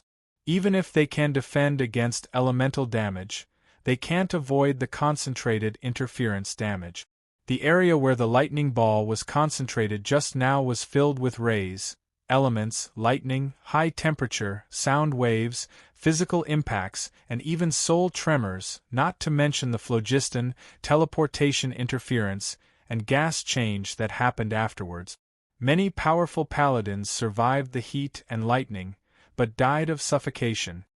As soon as he finished speaking, the 2 of them felt the dark energy sweeping towards them once again.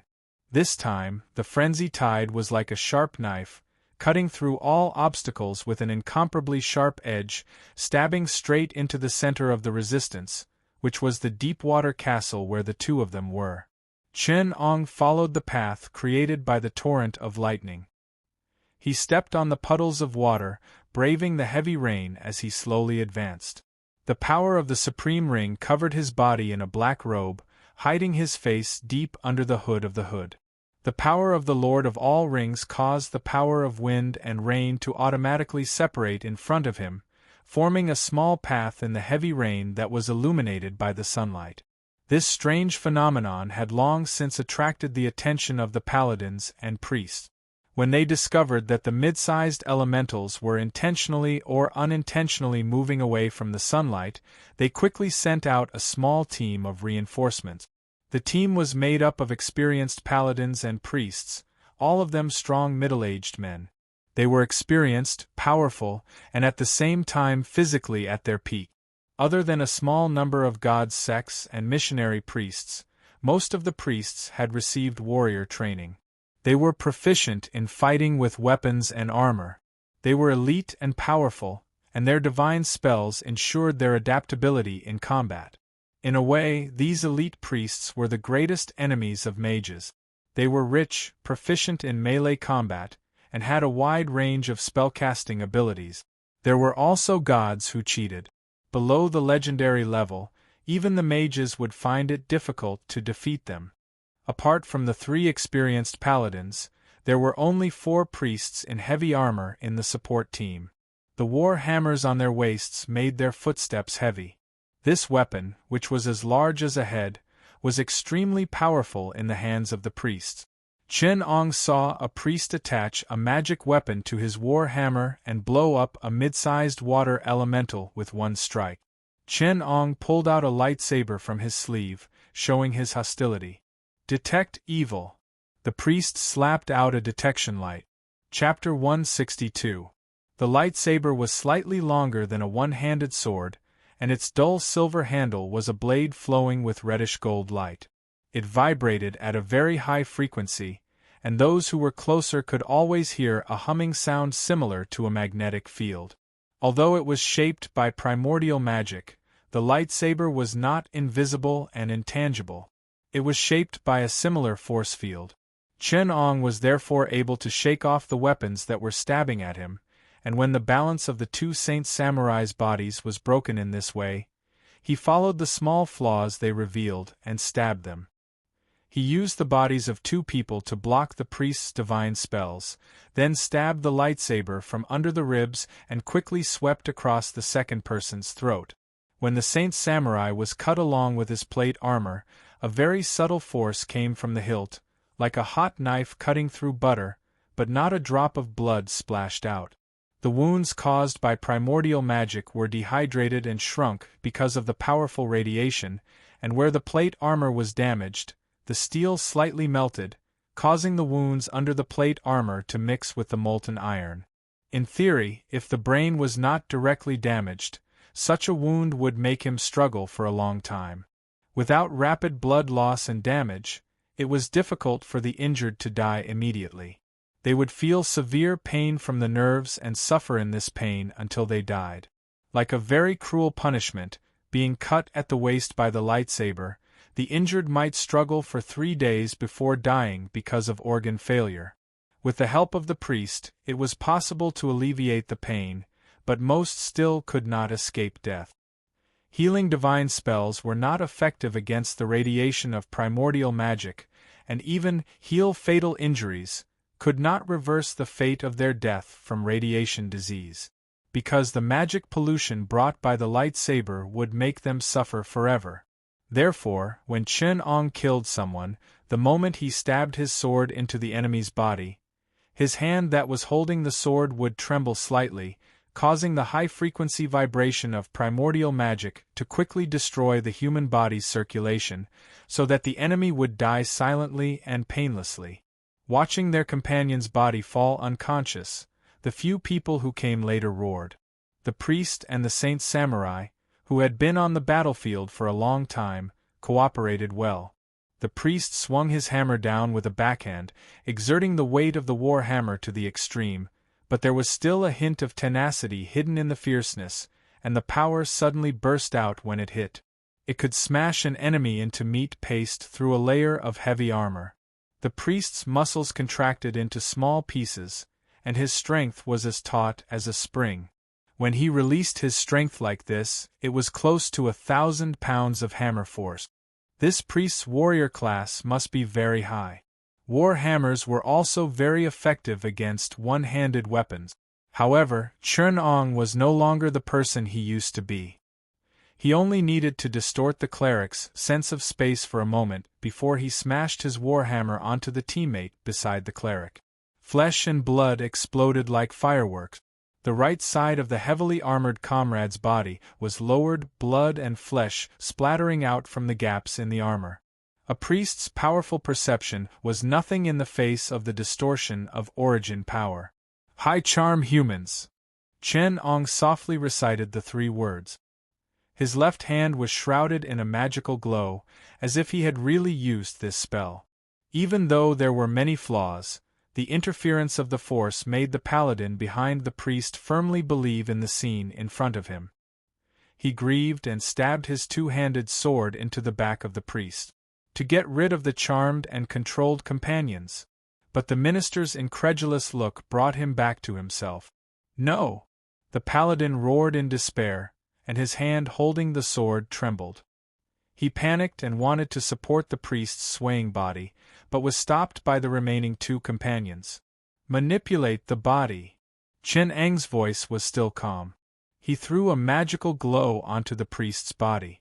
Of course, it was also the Force that allowed them to see the magical glow. When the 2 priests were vigilantly watching the body on the ground and Chen Ong, the paladin's sword pierced their hearts from behind. Chen Ong sighed and said, "Unstable will, force confusion." Dispelling the paladin's force confusion, he ignored the soulless paladin and walked straight past him. Among all the paladins, the youngest one he chose was not like the other middle-aged paladins, who had rich experience and firm faith. He was too young, and passion and faith were his greatest strength. It was also his most fatal weakness. When his mistake caused the death of his companions, the paladin whose will was shaken made a fatal mistake. Losing focus on the battlefield wouldn't just harm himself, it would also endanger the lives of his companions.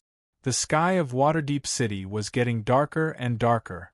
Elminster could feel that this wasn't a normal night. He found some clues in the shadows of the surrounding buildings. In the deepest and darkest place, a distortion that made his hair stand on end was happening. His silver flames trembled violently.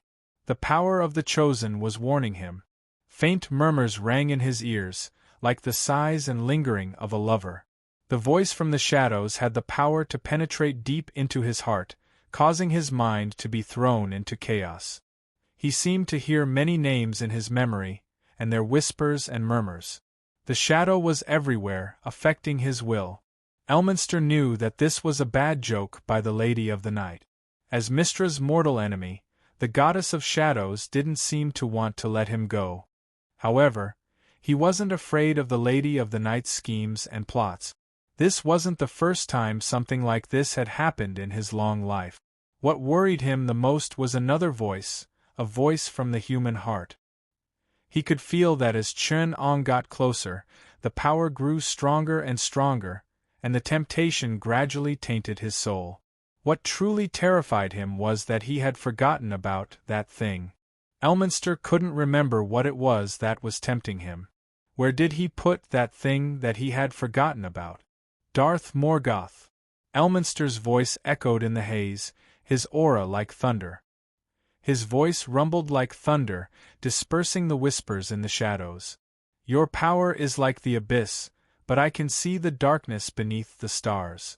It contains warmth and peace, but it also hides true terror and danger, just like those ancient legends. Where the light of the gods cannot reach, where the stars cannot shine, is your territory. Then why does the darkness invade the light of the stars? With your greatness, you should know that everything has a promised land, just like the rotation of the sun and moon, the alternating light and darkness. I know that all things will return to darkness, but the dawn will never fall. Elminster caught his breath, standing at the forefront of the storm and looking straight at the lonely shadow. His loud voice trembled slightly. This is the land of dawn that the gods have promised, darkness cannot pass through. Elminster's left and right swords clashed, and a powerful ray of light tore through the sky and earth. The thick clouds rolled away, and sunlight shone down from above, dyeing Deepwater Castle golden. The weave unfurled and folded under his sword, and the powerful rays of sunlight chased away the shadows and darkness. Mystra's divine power tore a hole in the cataclysm lock's power, and the weave absorbed the surging primordial mana to seal and infect the power of the lock. At least 5 gods' radiance attacked the lock at the same time, covering Deepwater Castle with their power. Perhaps you think so, but my knowledge tells me that there has never been a promised land. Never. Chen Eng's voice seemed to come from far away. There is no truth, and all existence is reasonable.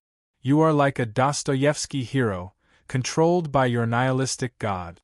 You did not hesitate to destroy me, as if it was a pure act of divinity. However, you should think deeply. When the hearts of the people blindly follow the so-called truth of the gods, remember that there is no absolute truth in this world. When the actions of the people are bound by the dogma of the gods or the inherent knowledge of the gods, remember that any restraint can be broken. Darkness was not born to serve the light, it came to this world for a reason. The blasphemous words incurred the wrath of the gods. In the light that tore through the sky, the darkness swayed like a lonely boat, but it was as firm as a rock, resisting the surging tide of positive energy. Chen Ong seemed to be dismissive. He did not even look up at the shining kingdom of gods in the sky. Instead, he continued in a calm voice. Laws cannot be blasphemed? Or is that the order is the truth?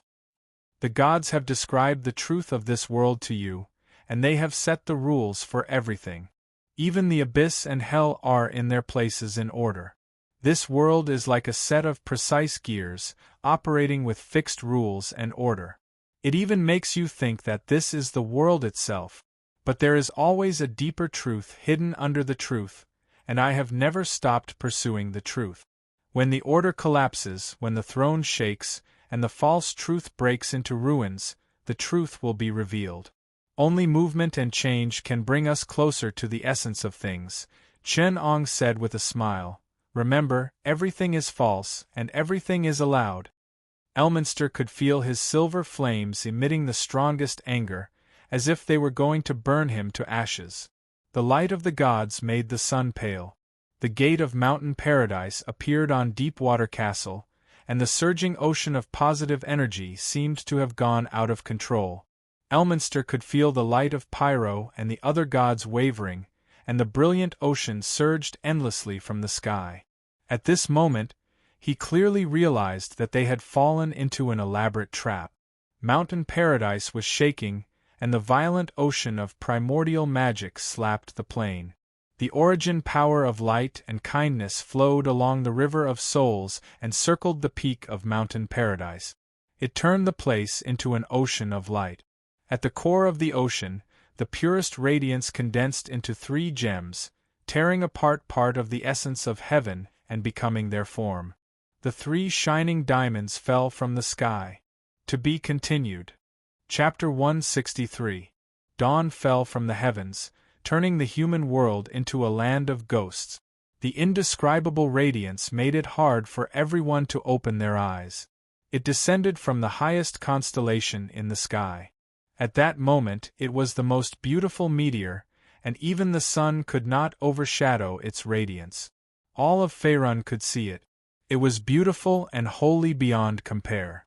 It was the child of light and the kindest of souls. The evil creatures exposed to the gemstone's light, including demons, undead, evil beings, and corrupted intelligent creatures, all felt as if their bodies were being burned by fire. The elves all over Faerun felt the gemstone's favor and favor. All non-evil creatures touched by the light received a blessing equivalent to lesser rejuvenation. Everything was just as the legend said. The 3 diamonds fell from Mountain Paradise, falling from the highest and most beautiful place into darkness and destruction. One of them was lifted by him and rose into the sky as a shining star, the other fell into the abyss with the evil, and the last one disappeared in the depths of the ocean. Chen Ong stood in front of Elminster, at the highest point of Deepwater Castle. The diamond of light descended from the sky and tore apart the power of the 3 rings. The power that flowed from the highest divinity suppressed all evil and darkness. However, they fell into Chen Ang's arms and turned into 3 bright diamonds. Don't act recklessly. The voice in Elminster's mind stopped him. Under the protection of the diamond of light, he is invincible. Chase after the diamond, my chosen one. Darkness is invading your soul. Only under the light of the diamond can you control the omnipresent temptation. My lord, what happened? Elminster could not help but ask. He could not believe that Mountain Paradise could be torn apart by evil, and that even the 3 gods of light could not stop it. Light and darkness are twins, just like Serene and Shar. This is the will of primordial magic. When Morgoth created those evil beings, I was looking for the power to oppose them. But Morgoth hid it, and only today did he place them at the top of Mountain Paradise. He allowed them to be born from primordial magic. But why would the gods allow it? Elminster could not help but ask in surprise. The will in the silver fire flickered slightly and answered him. The gods are happy to see it happen. The god of light, Lathander, gave him his blessing, and the guardian of life, Lord Corellon, also helped him take shape. The sisters, Serene and Shar, even tore their own thrones apart. He was bestowed with the essence of the stars and the brilliance of the sun and moon. The birth of a gemstone has its own destiny, and it cannot be stopped. Because it is the beautiful diamond of light, elves, and the sun and moon, Cimerer. Elminster carefully took a few steps back, placing himself in the middle of the remaining armaments. This was a show of respect and protection, but Chen Ong didn't focus on him. He had more important things to do. In the longer past, many things were fermenting, such as greed. For example, ambition. In the most prosperous trading city in the Sword Gulf, people's hearts were as dirty as a purse. The power play that took place in Deepwater Castle a few days ago had opened a hole in the dam of people's hearts. The malice hidden under the radiance was so thick that it could not be dispelled. When smart people aren't being lied to and pushed around, these capable, ambitious young people are. They are trying to get their hands on something that they once yearned for but could not reach. This city built by merchants and craftsmen was also controlled by the Chamber of Commerce and the Guild. This meant that the overconcentration and unfairness of the society's wealth also meant that the capable city guards and adventurers were excluded from the gates of power. There was too much resentment flowing under the dark ground. Deepwater Castle was a city with a long history, but the core of the city was people, not something else. People formed this ancient city, and people controlled this ancient city. But in front of the ring, people were the most untrustworthy. Intelligent creatures naturally submitted to this power, which came from the power of humanity and wisdom. When Per Galen was forced by the city guards to wear the copper ring, everything was already irreversible. Hylas walked all the way. He destroyed the last resistance of the guild. This process was usually accompanied by killing, crying, struggling, and despair. Although he was crazy, his wisdom had never sunk. After the Iron Fist suppression, everything was easily led on the right track. The 3 gemstones floated on both sides of Chen Ong. The power of the Supreme Ring and the gemstones repelled each other, but Chen Ong cleverly disintegrated it. He even used this conflict to create a fragile balance, allowing the gemstones to float around him. These 2 great powers were existences that surpassed the concept of arcane spells, and contained the power to change the world. Arcane spells were a strange civilization. While they deeply analyzed time, space, fate, and explored the universe and the world, they were also limited by the power of spells and output. Archmages could stop time, but they could not even create a large-scale earthquake. When the power exceeded a sensitive node, the weave and the plane would take control. Only divine power was not limited. Within the domain of the divine domain, a god could change a relatively large range of existences at will, just like how a Buddha harvested the wisdom of his believers. Without this power, a god would just be a relatively powerful arcanist. With the appearance of the arcane lock and virtual divinity, even this was on the verge of collapse. The gemstones and the One Ring, on the other hand, were undoubtedly divine powers. These two treasures born from primordial magic could use their own power freely without being rejected by the plane. This was because this change had already become natural, becoming reasonable and legal. Bypassing the control of the weave, primordial magic slowly approached the gemstones according to their nature. Like a snake, it entered the ground and gathered from all directions. The sound of rocks tearing could be heard, and the hum of flowing lava could be heard clearly. Everyone could feel the ground beneath their feet trembling. Elminster listened carefully. With his rich experience, he could imagine a giant monster moving underground, breaking through rock strata and ore veins, tearing apart everything in its path. Near the side of the deep-water castle, waves of mud rolled on the ground, swallowing trees and buildings into pieces. Little by little, they were spat out. The spire of the Black Tower had pierced through the ground under such circumstances. This fortress was surrounded by steel and sealed off by walls. It was made of mysterious black stone, and its top pierced through the sky. By the time the ground stabilized, the huge stronghold tower was located right next to Deepwater Castle. The most eye-catching thing was the giant tower at the center of the fortress, visible from dozens of nautical miles away.